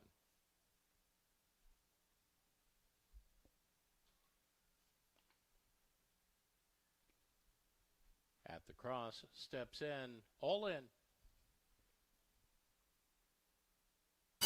And runners away. Good start for all. At the Cross broke well, extreme outside. Red Memories up sharply at the rail. Here goes Knock 'em Out Jerry, now emerging from between horses as they sprint for the far turn. Paca's Secret right there on the go as well. Will drop back 3 to Valley Echo, less than a half mile away as they sprint for the far turn. Knock 'em Out Jerry shows the way by a length. From the outside at the Cross, Paca's Secret's holding third. Still a length and a half to Valley Echo from the outside. And Red Memories at the rail just over a quarter mile away as they run to the top of the stretch. Knock 'em Out Jerry brings them to the top of the lane and comes off the turn 2 to the good. It's Knock 'em Out Jerry showing the way. At the Cross is in pursuit for the final furlong now. Deep stretch they come. Knock 'em Out Jerry and At the Cross down to these two. And Knock 'em Out Jerry continues to fend off At the Cross. It's Knock 'em Out Jerry by a half. At the Cross was second. Red Memories third. Paca's Secret, Valley Echo. Time of the race, 1:04 and 11 100ths.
Unofficial order of finish appears on the totalizator board for the 9th and final. First on the board, number 2, Knock 'em Out Jerry. Second was number 8, At the Cross. Finishing third, number 1, Red Memories. Number 3, Paca's Secret was fourth. There is a jockey claim of foul, an objection in this 9th race. The rider atop number 8, At the Cross, lodging a claim of foul of alleged interference against the unofficial winner, number 2, Knock 'em Out Jerry, in the deep stretch run of the 9th race. Please hold all tickets until the results are official. This 9th race under review by the stewards. Running time was 1:04 and 11 100ths. 9th and final today, the Elysian Brewing Purse.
Ladies and gentlemen, after viewing the video replays, the stewards have ruled that there be no change made in the order of finish. The results will remain as posted,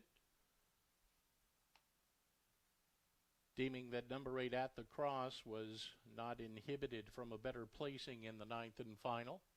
In the Michelob Ultra Winner's Circle, Knockabout Jerry, owned by Ileana Thompson and Jean Heredia, trained by Jorge Rosales, Adrian Castellanos on board for the winning ride. 6-year-old Bay Gelding by Golden Sense from Aptoceno. She was sired by Aptitude. Bred in Kentucky by Dreamwalkin' Farms Incorporated.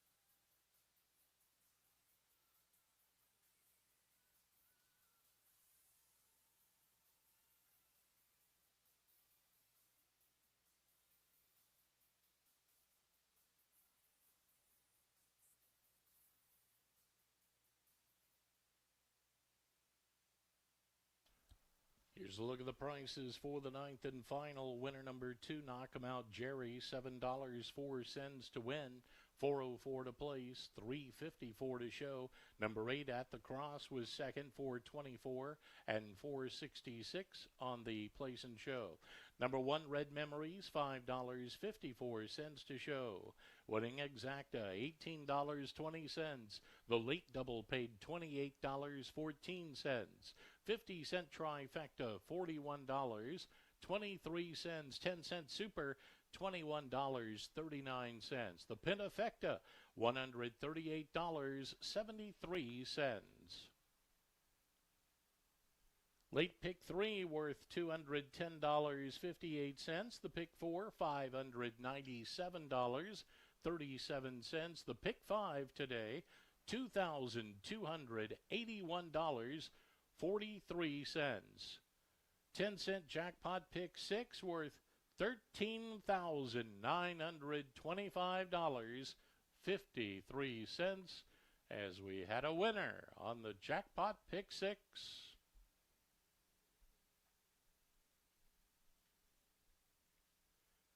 Coming up on the monitors will be the homestretch head-on view in regards to the objection in the stretch run between numbers 2 and 8 here.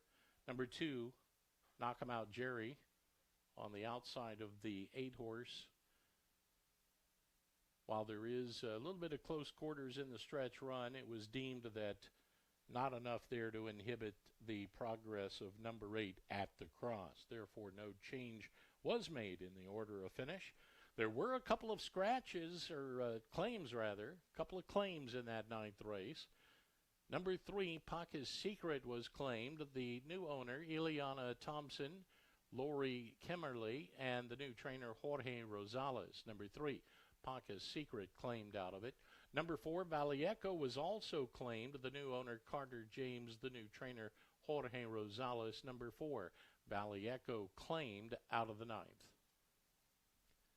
Fans, don't forget, race action resumes Friday night. First Friday night racing of the season. Post time is 7 p.m. Come on out for your Fab Friday Hawaiian shirt. It's good for free admission on future visits. Once again, post time 7 p.m. on Friday. From all of us here at Emerald Downs, I'm your track announcer, Tom Harris, wishing you all a pleasant good night.